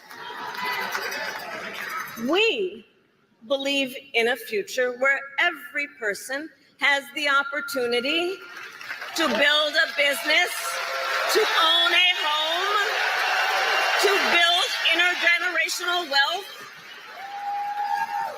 a future with affordable health care, affordable child care, paid leave. And all of this is to say, building up the middle class will be a defining goal of my presidency.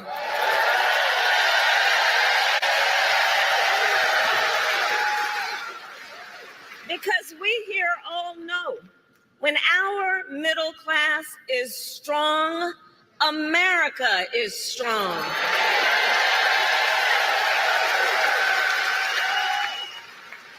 And to keep our middle class strong, families need relief from the high cost of living so that they have a chance not just to get by, but to get ahead.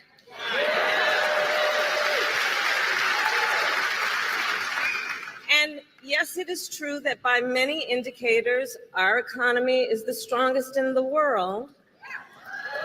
But while inflation is down and wages are up, prices are still too high. You know it and I know it. That means inflation's not down. And when we win this election, here's what we're going to do about it. On day one, I will take on price gouging and bring down costs.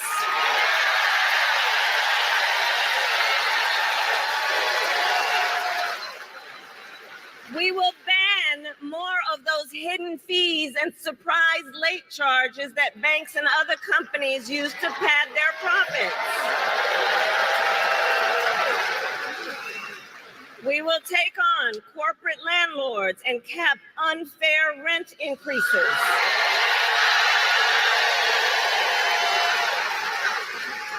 And we will take on big pharma to cap prescription drug costs for all Americans.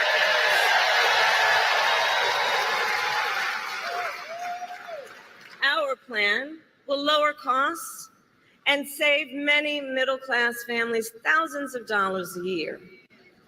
But Donald Trump has a different plan in mind, one that would raise prices on middle-class families. Just look at his Project 2025 agenda.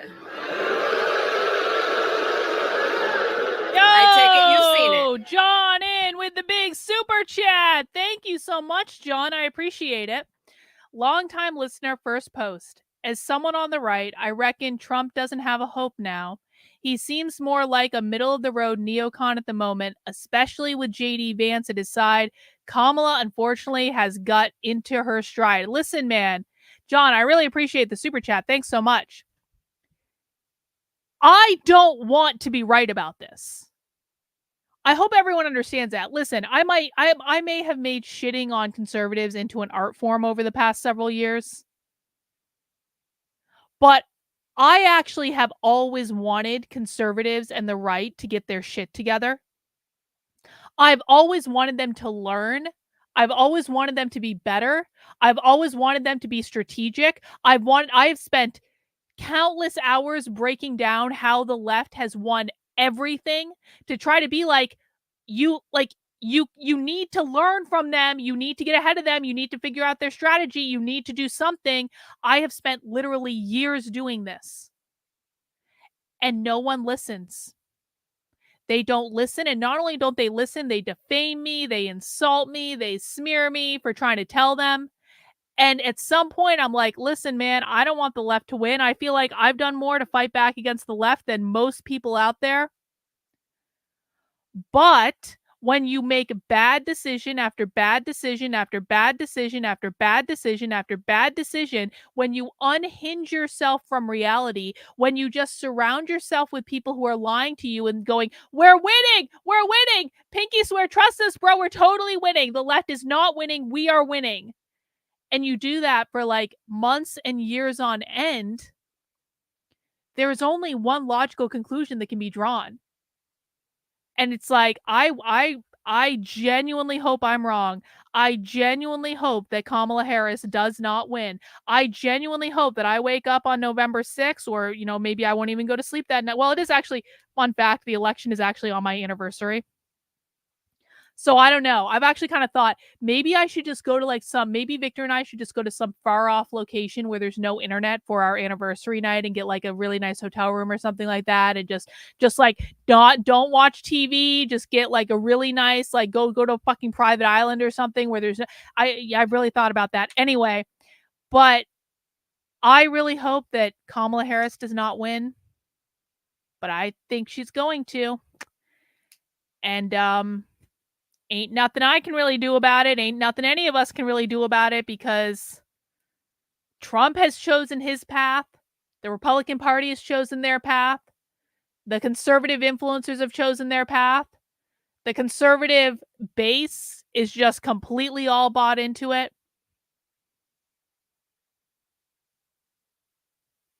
I guess it is what it is.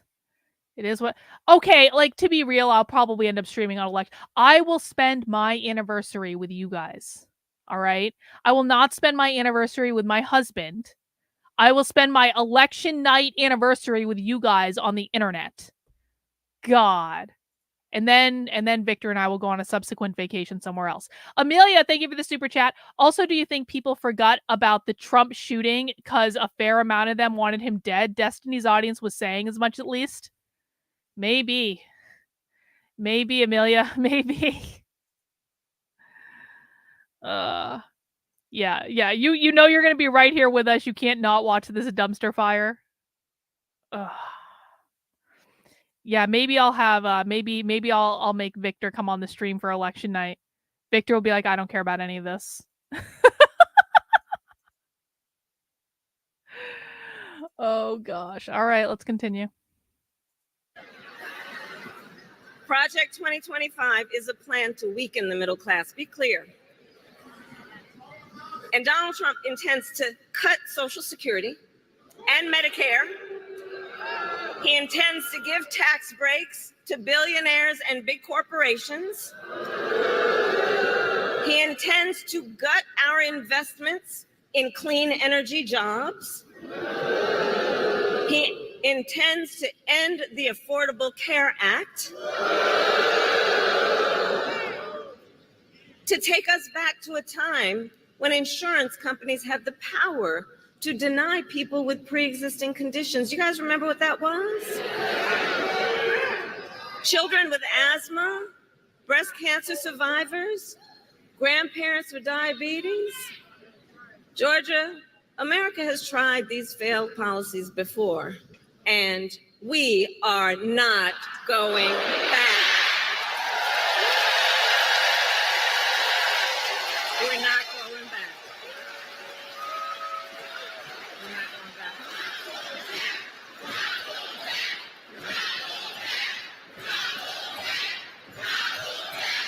That's right. And we are not going back because ours is a fight for the future. And it is a fight for freedom. Across our nation, we are witnessing a full-on assault on hard-fought, hard-won freedoms and rights. The freedom to vote, the freedom to be safe from gun violence, the freedom to live without fear of bigotry and hate, the freedom to love who you love openly and with pride. Listen, man. Kamala Harris in this speech looks more presidential than Donald Trump did in his RNC speech. That's just reality, guys. I'm sorry. Kamala Harris looks more presidential than Donald Trump does in his rally speeches. Trump gets up at his rallies and he kind of meanders. And listen, Trump can do that. Trump is a gifted speaker, man. I won't take anything away from him. Trump can meander around different topics and do it extemporaneously with the best of them. I'm not going to deny him that. But he does not look presidential when he does it anymore. It's been overplayed. He's been doing these rallies for 8 years. Trump has been doing the same style of Trump rally for 8 effing years. And he used to say interesting things at the Trump rallies. He used to be bombastic. He used to make fun of people. He used to make really bad jokes that would get him in trouble. And so it was interesting to watch the Trump rallies back then. But Trump rallies have not been interesting in a long ass time because Trump just rolls out the same meandering talking points over and over and over and over and over again. Kamala Harris looks presidential in this speech. The DNC's gotten her some training. They've honed it in. She's got all the best writers in the Democratic Party working for her now. They're not working for Biden in the White House. They're working on her campaign because they want to still be on staff at the next White House. Everyone understands that, right? All the best people that were working in the Biden administration are now working for her. They're writing all her speeches for her. They're picking out all her clothes. They're giving her the talking points. They're doing polling on every single decision that they make. The entire establishment is working for her. And you can see the impact of it because she looks presidential. Did you see the leader of Hamas died while visiting Tehran today? Well, yesterday, I think. Get your conspiracy theory hats ready. Who benefits the most? Israel. Well, Israel assassinated him. I mean, this isn't a conspiracy theory. Israel assassinated the leader of Hamas when he was in Tehran, and now Iran is going to retaliate against Israel, and now we're going into World War III, and everything sucks, and no one cares, and whatever. Thanks for the money, though. I appreciate it.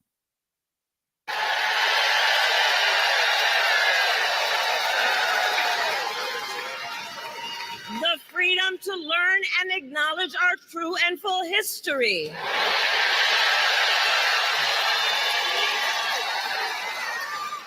And the freedom of a woman to make decisions about her own body and not have her government tell her what to do.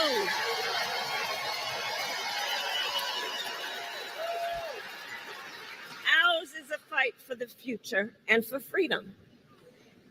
And I don't have to tell folks in Atlanta that generations of Americans before us led the fight for freedom. And now the baton is in our hands.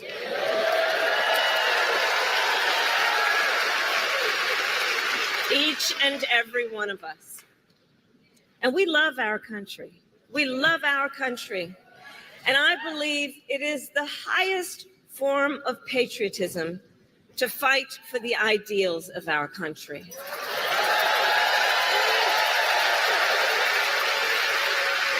And so, we who believe in the sacred freedom to vote will finally pass the Freedom to Vote Act and the John Lewis Voting Rights Advancement Act.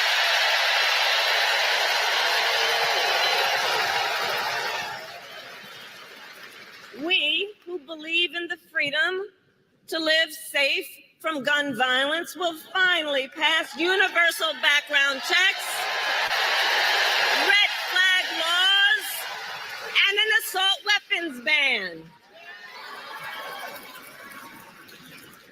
We who believe in reproductive freedom will stop Donald Trump's extreme abortion bans, and when Congress passes a law to restore reproductive freedoms, as President of the United States, I will sign it into law.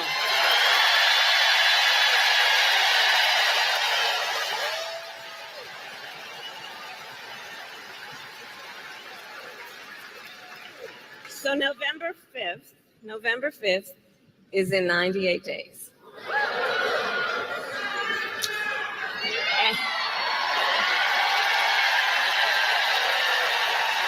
So, in 98 days, and let's level set. Friends, let's level set. We have a fight in front of us. We have a fight in front of us, and we are the underdogs in this race. We are.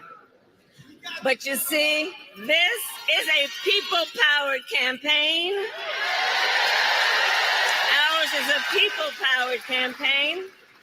In fact, after I announced my candidacy, we saw the best week of grassroots fundraising in presidential campaign. By the way, the day after Kamala replaced Joe Biden, she raised more money in a single day than Trump raised after he was convicted of 34 felonies.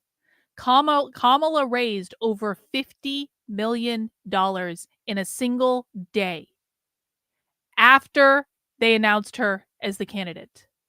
So for all those people who are like, look, Trump got convicted of felonies. Look at all the money he raised. He's going to win. They announced her. She raised more money than Trump in a single day. That's reality. We need to hinge back into reality.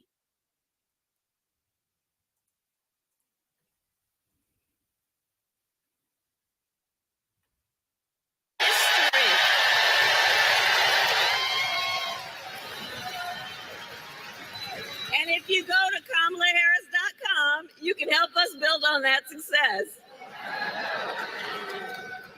So the momentum in this race is shifting.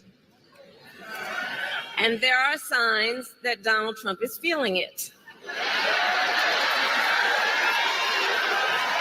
You may have noticed. So last week, you may have seen, he pulled out of the debate in September he had previously agreed to. Trump looks like a coward.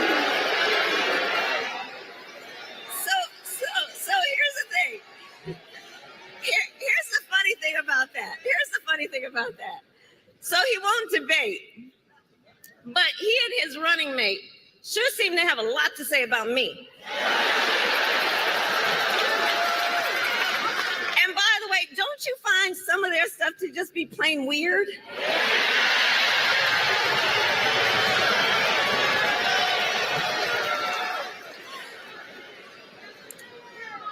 Well, Donald,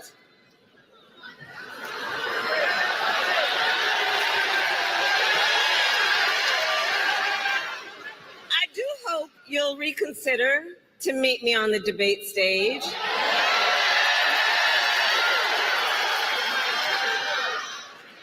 Because as the saying goes, if you've got something to say, say it to my face. Remember, guys, that entire crowd, according to conservatives, weren't there for Kamala Harris. They were just there for that concert. And there you go. They're definitely capitalizing on how Republican evangelicons will still perish on the hill of banning abortion federally. Bravo. Yup. I said once that Roe v. Wade decision came down, I said Republicans are never going to win another close election again. And I was raked over the coals for it. And people were like, Carlin, no one actually really cares about abortion. No one votes based on abortion. And then, oh, wait, I was right and they were wrong.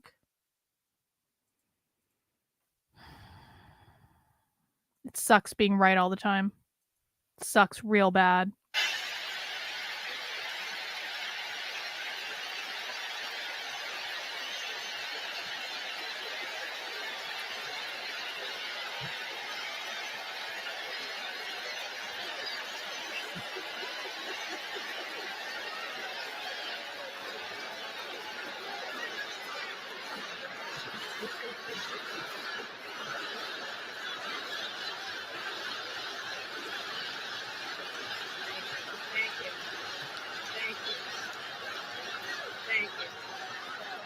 So, Georgia, in the next 98 days, we have our work cut out for us. And this is not going to be easy. This is hard work, but we like hard work. Hard work is good work. So, Georgia, today I ask you, are you ready to get to work? Do we believe in freedom? Do we believe in opportunity? Do we believe in the promise of America? And are we ready to fight for it? And when we fight, we win. God bless you. God bless the United States.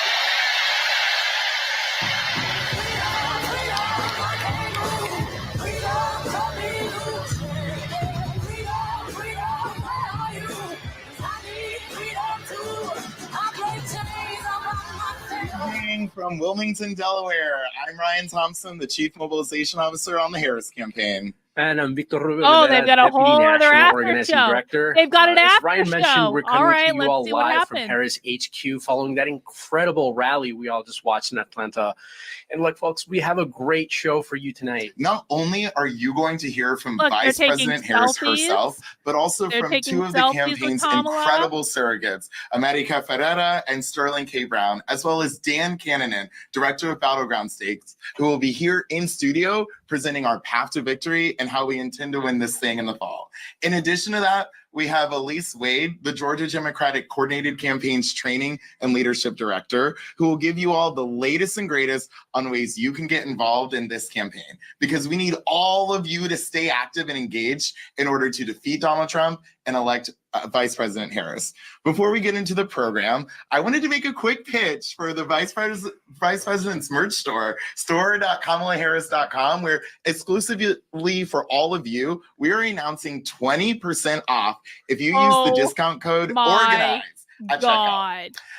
That's ORGANIZE at checkout, folks. Look, we all know this election will be... For the record, my merch store is way, way, way better than Kamala Harris's merch store. And if you want to go to my merch store, you can go to unwokeart.com, and the link is in the description below. And that t-shirt was ugly, and my t-shirts are not ugly. My t-shirts are way better. You can get some cool stuff. I can't believe how bad that shirt was. Very close and decided by a small number of votes in just a few states. And as we just saw at that incredible rally in Atlanta, the momentum and energy for Vice President Harris is real. Supporters like you and all of us here on the Harris campaign are fired up to elect the vice president. Take a look at some of these stats. Since launching her campaign, we've already seen record-breaking fundraising go to the team and a surge of volunteers pouring into field offices across the battlegrounds. In just the past week, more than 3,600,000 new volunteers have joined Team Harris, which is like literally just incredible. And we are not taking any of that excitement for granted.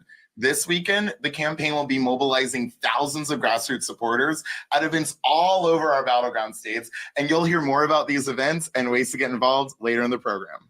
It really has been an amazing last week for the Harris campaign. Over $200 million has been raised since President Biden's endorsement last Sunday, and 66% of that was from first-time donors, which shows a huge grassroots support for Vice President Harris. Not to mention receiving major endorsements from Barack and Michelle Obama, as well as young voters, voters of color, and many more leaders and advocates. Later in the show, Dan will talk more about our amazing coalition of voters. The support from our winning coalition is huge, and the Democratic Party is united behind Vice President Harris's candidacy. That just 24 hours announcing her campaign, she earned enough delegates to become the expected nominee. And while the Harris coalition is unified and growing, Donald Trump and his campaign are like totally scrambling. J.D. Vance and his deep-seated disdain for women has been an historically unpopular VP pick. And hey, on top of all of that, Trump is now scared to debate Vice President Harris herself, which, as the VP pointed out just now, is quite the walk back from a guy who was previously talking about his willingness to debate anywhere, anytime. Exactly. Look, it's an exciting time for sure, and we want all of you to know that we're going to build on this momentum. This weekend, dozens of surrogates are joining Team Harris on the campaign trail. And actually, speaking of surrogates, next up is the first of two amazing surrogates who are going to be joining us tonight. Please welcome to the show, America Ferreira. Hi, Victor. Hi, Ryan. Hey, America. How's it going? Thanks so much for having me. It's such an honor to be here tonight. It was so thrilling to listen to Kamala's speech just now at the rally. She's on fire. I'm so fired up to do everything in my power, as are so many of you out there, to elect VP Harris, our next president of the US. And it's just so great to get to speak directly with so many of you who are on the ground doing the actual work that wins elections. And it's, of course, quite a privilege to be able to speak on the call that our vice president, the former senator of my home state, California, and the next president of the United States is also going to speak on. I am here, I'm showing up, I'm in this fight because personally, I am the daughter of Honduran immigrants who left everything they knew to give me and my siblings a better future in the United States of America. To them, the USA represented opportunity, it represented justice, it represented a chance for more freedom. And I believe that I have a responsibility to honor those sacrifices of those who came before me by ensuring that those who come after me have at least the same opportunities and freedoms that I was granted. And I know Kamala Harris believes the same. And I know so many of you out there do as well. Hang on. Unrelated Coma says, watched a couple of minutes of that Trump event and he bragged that he made the Republican Party less radical. I don't want the Republican Party to be less radical. I want the Republican Party to be more radical. And it's like, how is it effing possible? How is it possible that the people who literally complain about the left all the time are all of a sudden like, guys, we're appealing more to the left. We're de-radicalizing. We're going to appeal to all of these other people who would have never voted for us before. I don't want to appeal to them. That defeats the entire purpose. Like, why?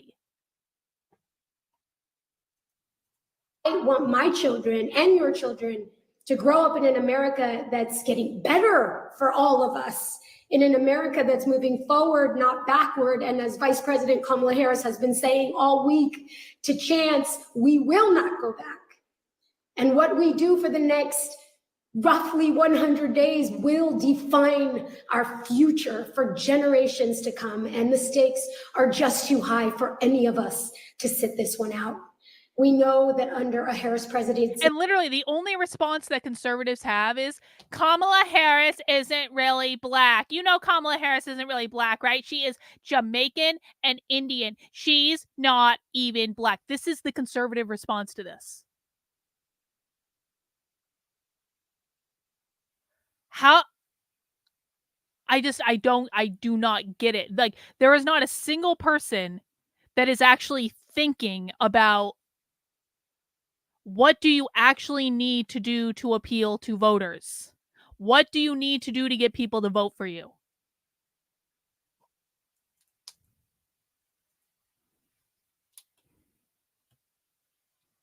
We're going to see progress on issues that matter to us: reproductive rights, affordable health care, child poverty, gun violence, and just increasing the chances of Americans to do more than just get by. And we also know what a Trump-Vance presidency looks like. We know that it's a disaster for just about everybody, for our daughters, for the LGBTQ plus community, for migrants, for our Black brothers and sisters, for all of our kids and our grandkids. And Donald Trump and JD Vance and their extremist MAGA friends will do what they say they will do. They will implement their Project 2025 agenda. We've seen what a Donald Trump presidency looks like, and we know another term would be even worse. So we're here, we're fighting for our future, and I just, from the bottom of my heart, with every cell in my being, I thank every single one of you for the work that you've done so far, for the work you will continue to do for 98 days. You can do anything for 98 days. Yes, you can. There's just too much at stake for any of us to be anything but all in on this election. So keep it up. Sign up, every volunteer you can. Sign up to volunteer yourself at KamalaHarris.com. Tell your friends to do the same. I know what I'm going to be doing till November. So I just thank you all for your work. Thank you for having me. And I know you'll all enjoy hearing from Vice President Kamala Harris here in a little bit. So thanks so much. Thank you so much, America. It was great to be with you. Thanks for speaking to our amazing supporters tonight and for all you do on behalf of this campaign.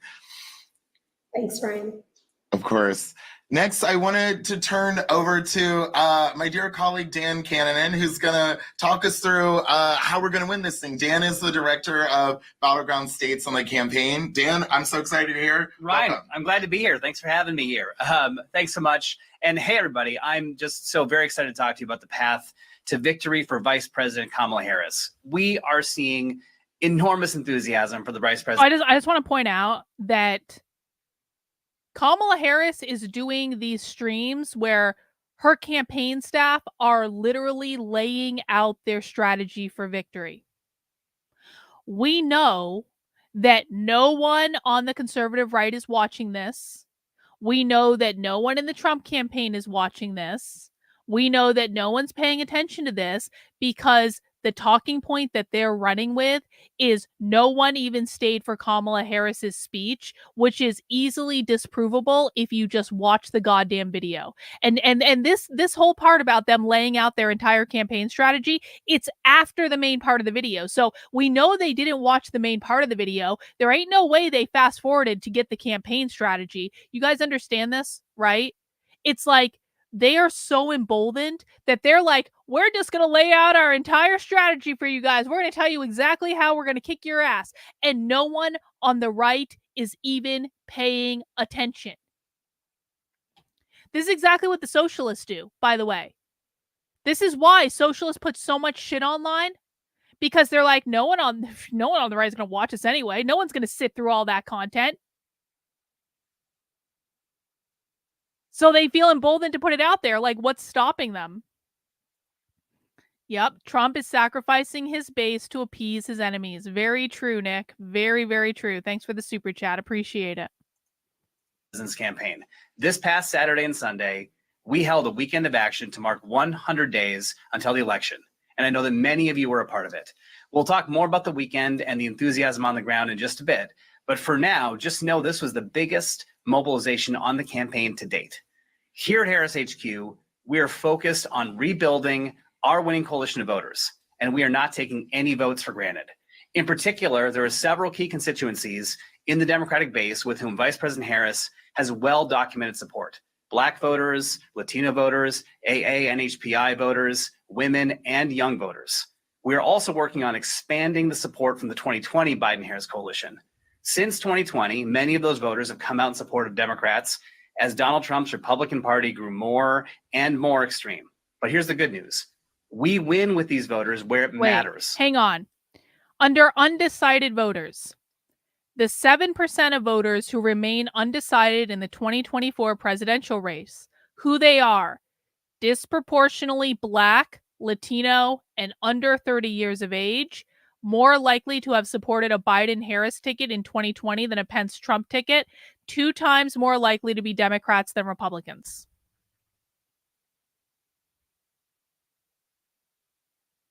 That's who the undecided voter base is. People who are Black, brown, young, and more likely to be Democrats than Republicans. Does that make anyone feel nervous? Anyone? Bueller? AANHPI is Asian American, Native Hawaiian, and Pacific Islander. That's what that acronym is. Asians, essentially. Asians and Hawaiians. On the issues and on character. We know that each of these core voter groups care about issues like reproductive rights, upholding the rule of law, and Donald Trump's criminal convictions. And these issues are exactly where Vice President Kamala Harris has been leading the charge for her entire career. They are also undecided voters who we are ready to persuade. About 7% of the voters remain undecided in this race. And these voters are, importantly, disproportionately Black, Latino, and under the age of 30. They are more likely to have supported the Biden-Harris ticket in 2020, and they are 2 times more likely to be Democrats than Republicans. So it's this campaign's job to win these voters, and we know that we can. We have a clear advantage on issue and character. Importantly, we have the opportunity to introduce and define Vice President Harris to so many of these voters, and we can reach them with your help by having impactful conversations and inviting everyone we know to join the fight. And finally, I know you're all waiting for it, the electoral map. Vice President Harris enters a tight race, but it's clear that she can bring together a coalition of voters to keep multiple pathways to 270 electoral college votes in play. And while we are working hard in the blue wall states of Michigan, Wisconsin, and Pennsylvania, we are also competing in the Sun Belt states of North Carolina, Georgia, Arizona, and Nevada, among others. We intend to play offense in each of these states, and we have the support, the resources, and the campaign infrastructure to do so. Speaking of that infrastructure, let's talk about the advantages that we have in that department right now. In our battleground states, we have hired over 1,300 coordinated campaign staff and opened over 250 coordinated campaign. An organizing program that is prepared to knock over 3 million doors in July and August alone. Remember what I told you about Project 2025 earlier? Project 2025 was like a hiring database. That's effectively what it was. It was a hiring database of America First loyalists who could be used to staff the thousands and thousands and thousands of jobs in the future Trump administration to make sure they had good people that were loyal to an America First vision that could actually implement the policies, which is what got in the way the last time. But this is also the most excited base of people to support Donald Trump. These were the people that were all in on Trump since like 2016. These are people who've been around for a long ass time. These are people who probably would have been, had Trump actually just like left it alone, but like, yeah, I support Project 2025. There's lots of great people involved in Project 2025. And let me tell you what we're going to do with it. If Trump had taken the time to understand what he was talking about and explain it to people, he would have been able to solidify his most committed activists that not only would have gone to work with him in the White House, but would have probably been out door knocking and doing any myriad of other things for the remaining days of the campaign. And now Kamala Harris has this massive organization of people that are volunteering because Democrats are far better at organizing than the left. And Trump had the opportunity to have this group of people that love him, that have always supported him, doing exactly the same thing. It would not have come anywhere close to matching what the Democrats have, because again, the Democrats are great at organizing. Republicans suck at organizing. But at least they would have had that. And then Trump proceeded to spit in the face of these people over and over and over and over and over again.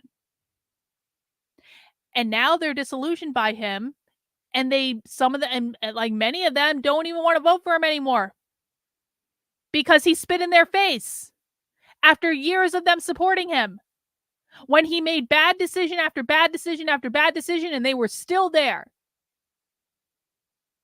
And it's like, all of these errors that they keep making, they're completely unforced errors, but they just keep making the same mistakes over and over and over and over and over and over and over and over and over and over and over again. In offices. The coordinated campaign has an organizing program that's on track to knock 3 million doors in July and August alone. And we have you, the best team of volunteers a campaign could ask for. And we're not done. This team is constantly growing. Everywhere Vice President Harris goes, enthusiasm follows. You just saw that in Atlanta tonight.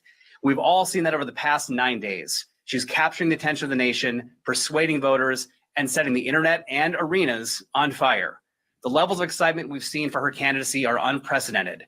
Since President Biden endorsed her last Sunday, you heard Victor say this, we've raised over $200 million, 2/3 of which comes from new donors. And as Ryan mentioned, we've had 360,000 folks sign up to volunteer since last Sunday. That number was 170,000 folks heading into the weekend of action, and then it grew by nearly 200,000 just those past couple days alone. How many new volunteers have signed up with the Trump campaign in the last week? How many new volunteers signed up with the Trump campaign since the RNC? Does anyone know? Is the Trump campaign talking about that? Because Kamala has 360,000 volunteers for her campaign, half of which have come in the last week.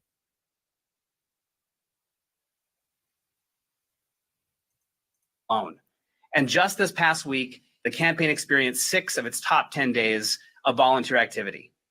We closed off this historic first week with that 100 days weekend of action, where we had over 29,000 volunteer shifts completed. And during the weekend, Team Harris engaged tens of thousands of voters at over 2,300 events in the battleground states.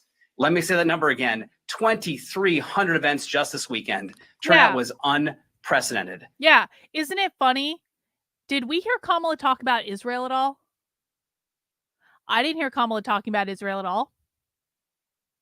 And it's not that the Democrat base doesn't support Israel. It's only the far left that doesn't support Israel. But Kamala is just not talking about it. Trump, every speech he gives, got to be about Israel, Israel, Israel, Iran, Israel, Israel. It's like, bro.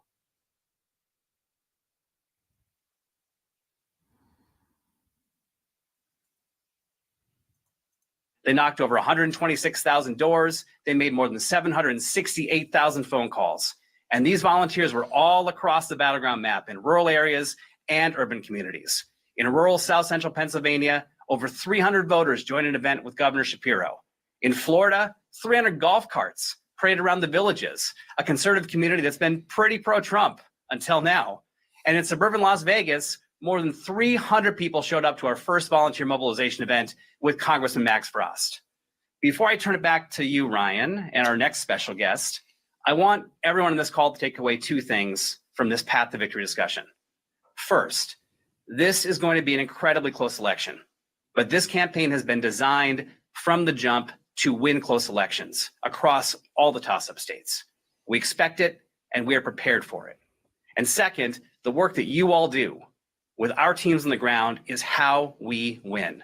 The combination of that preparation to build the team at scale and then your enthusiasm is how we get it done. It's going to be close. It's going to be a tough race, but together we will do this. I want to thank you all for turning out and tuning in and continue to show up. So Ryan, back to you. Thank you so much, Dan. You know, the volunteer turnout has been nothing short of extraordinary. On that note, I wanted to bring Elise Wade, Georgia's Coordinated Campaign Training and Leadership Director, to talk to us more about what we're seeing with volunteers on the ground and how everyone on this call can get involved. Elise? Thank you so much, Ryan. Hello, everyone. I'm so excited to be with all of you on this call tonight and to talk about what I love the most, and that is organizing. So these past 9 campaign, and that really says something because I was part of the team that had the honor to flip Georgia blue in 2020. This weekend alone, I got to be out in the field with hundreds of thousands of volunteers just like you, doing the work to get Kamala Harris elected as president of these United States. The organizing comes in all different forms, shapes, and action. So this weekend at the Atlanta office, we hosted a bingo-themed phone bank. And it's an idea that was originated by one of our phenomenal organizers, Jessica Finch. So volunteers were able to make hundreds of phone calls and enjoyed hitting bingo while having impactful conversations about the Kamala Harris promise, about the Biden-Harris administration accomplishments, and about the hope that the vice president brings out and ignites in supporters of all backgrounds and ages.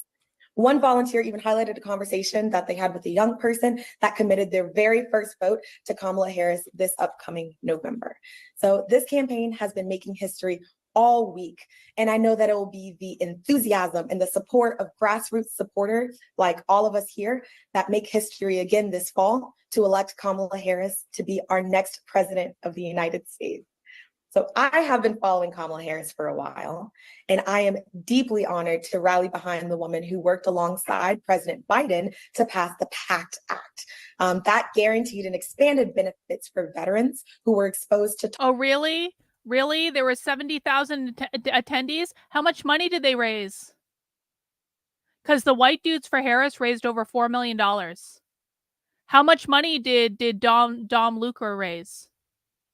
How did they do? Let me know. Toxins during their service. I come from a military family where my parents have a total of over 120 combined years of service to our country. So for me, this is deeply personal. Kamala Harris's candidacy means that we are working to elect a fighter for justice, for equity, and for fairness, especially among and veterans like my parents. We are history in the making. And that's why it's so important to me that we keep Georgia blue this year and send Vice President Harris back to the White House, but this time as our president. But we all know that that is going to take some work and we have to organize. So join me in the fight. This race is still neck and neck, and we need every single one of you to sign up tonight to get involved to make sure that we can win. If you're living in a battleground state, we need you to sign up to knock doors in your community this weekend. We need you to bring fans and family with you to a campaign event and get them involved. If you're living outside of one of our battleground states, we need you to make calls and send text into battleground states. If you have family and friends who are undecided voters or that don't always vote, we need you to talk with them, have serious conversations about the stake of this election. If you're active online, we need you to join us, get involved in digital organizing, organize with us online. So what I want you to do is visit kamalaharris.com/organize to sign up to volunteer and find events near you. We know that organizing wins elections. So let's win this thing, y'all. I cannot wait to see you in the field. Thanks so much. Back to you, Ryan and Victor. Thank you so much, Elise. It's so helpful to learn about all the ways folks can get involved in this campaign. And now we turn to the special guest of the night, Vice President Harris. We know you're on with us. Good evening to you. Hi, everyone. Hi, everyone. And Victor and Ryan, thank you for all the work that you've been doing on behalf of our campaign, because this, I don't know if folks saw me, I just gave a speech. I'm here in Atlanta, but this is truly a people-powered campaign. And I thank everyone for joining us for this call and for being a part of just loving our country and knowing that to achieve the ideals, we all have to be active and involved. And I know we have volunteers and organizers from around the country who have joined this call.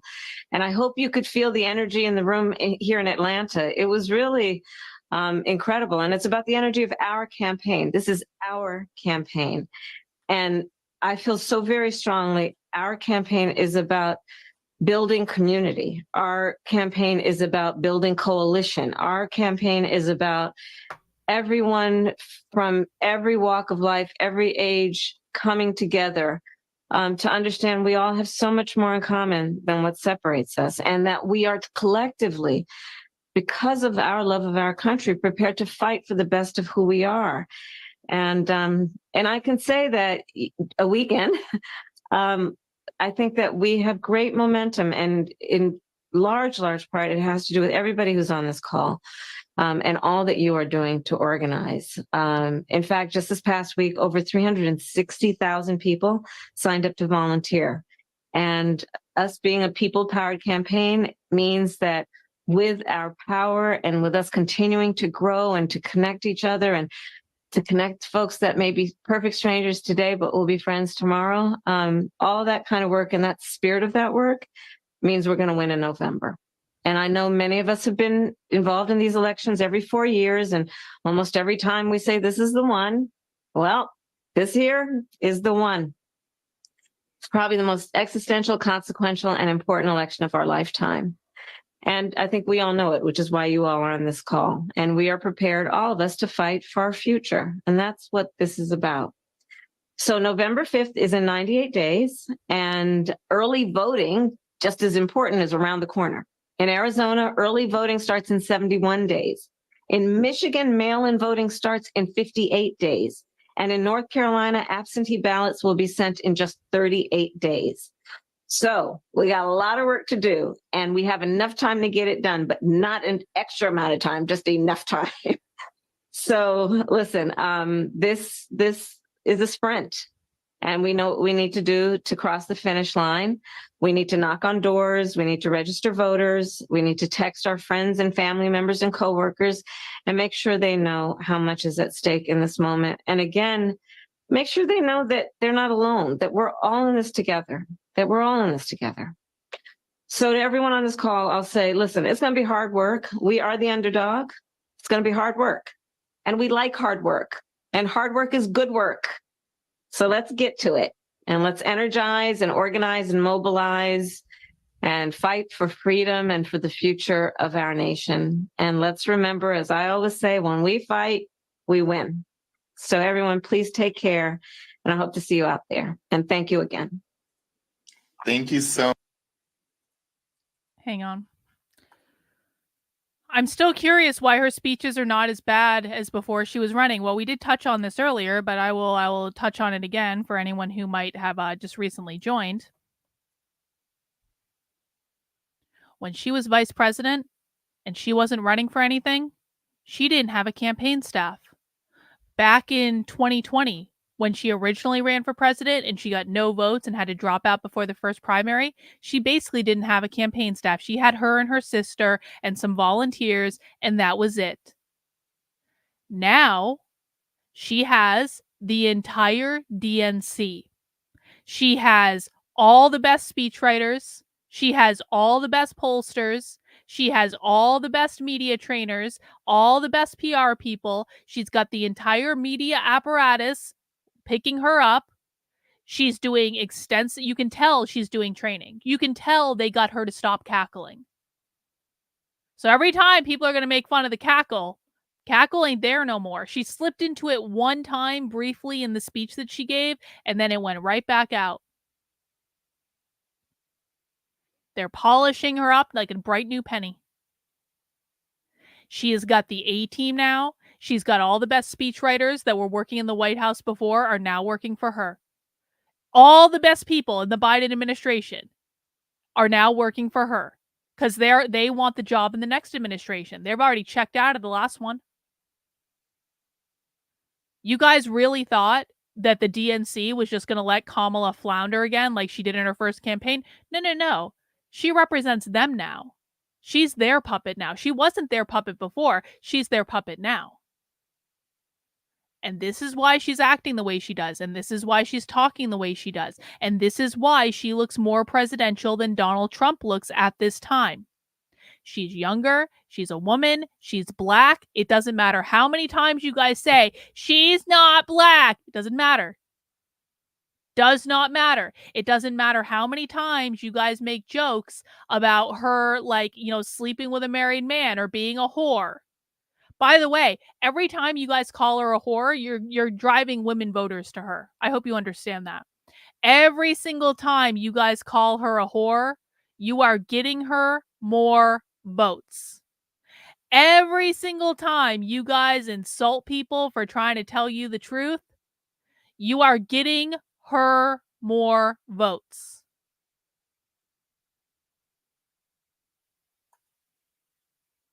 Curious, what have all the 2020 Republicans done to ensure a fair and safe election? The ones crying about COVID mail-ins. Pressler seems to be the only one. Yeah. Isn't that funny? Isn't that funny that there has been no work done on election fraud? Because all they're doing is gearing up again when Kamala wins and Trump loses. We were cheated. You cheated. You cheated. Election fraud. Election fraud. What the fuck have they done to stop it? They've had 4 years. They spent, how much money has Mike Lindell spent trying to fix the election fraud system and expose election fraud? They've been doing this all over the country for years. And no progress has been made. And Scott Pressler is the only one that gets it. And yeah, so maybe Turning Point put $5 million behind Scott Pressler or something like that. Maybe it was more than that. I don't really remember. I think it had a 5 in it. I could be wrong. Maybe they put more money behind him. But Scott Pressler is one effing person. Scott Pressler can't do everything. Scott Pressler can't save everyone. Scott Pressler is one person working in one state. If Republicans were really smart, they would have hired Scott Pressler back in they would have hired Scott Pressler before even the last election. They would have made Scott Pressler's number one job building out an activist network where he is training people just like him.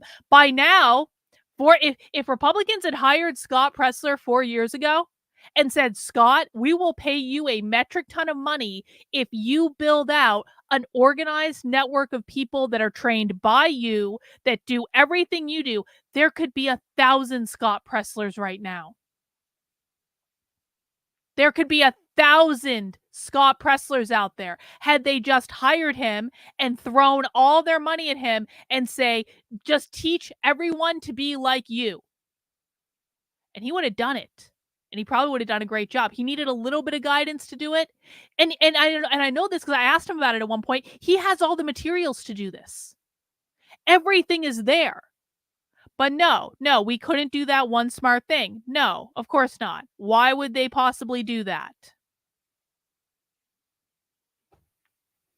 Oh, what could have been? Oh, what could have been? What could have been? Anyway, I hope I have sufficiently depressed everyone now. I hope you're all just as black-pilled as I am, because if I have to suffer, so do you. And I think we're going to wrap it there. I think I've said all I have to say about this. I think I've seen enough. I think Kamala Harris is absolutely going to win. I don't know that there's much really we can do to stop it. Because God knows Republicans and conservatives don't care and aren't going to listen, and they're just going to keep whining and whining and whining. And I swear to God, I feel like I'm going to spend the next 100 days beating my head against the wall. Every single time I hear, no one even likes her. She's not black. She's a whore. You're just a liberal. We don't want your vote anyway. Do you guys know over the past 4 years, and even over the past several months, how many conservatives have tweeted at me? We don't need your vote. We don't want your vote. We are never going to get your vote anyway. You're a pedophile. You're a groomer. You're this. You're that. You're the other. You're fat. You're ugly. You have stupid hair. You know what? When Kamala Harris wins New Hampshire, because Kamala Harris is probably going to win New Hampshire. She's polling way above Trump in New Hampshire. I'm just going to start retweeting every single conservative who ever said to me, we don't want your vote. We don't need your vote. We're going to win without you. You're fat. You're ugly. You have stupid hair. You're a groomer. You're a pedophile. Me, me, me, me, me, me, me, me, me, me, me, me, me. She's not even black. She's a whore. Me, me, me, me, me. It's like, all right. Are you proud of yourself?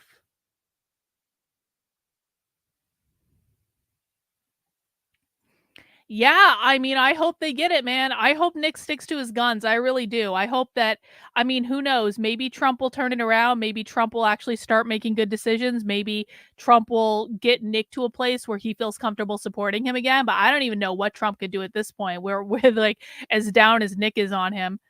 But I hope that, like, listen, and I remember Nick made this point after the Libertarian Convention that Trump had pandered more to libertarians than he had pandered to gripers, and he was right. And it's like, stick to your guns, man. Don't vote for him. Accelerationism. Things have to get worse before they get better, and the only way the Republican Party burns down is if things get really bad and they lose everything in this election. That is the fastest way to the groypers taking over the Republican Party and the conservative movement is that everything burns down to the ground in November. So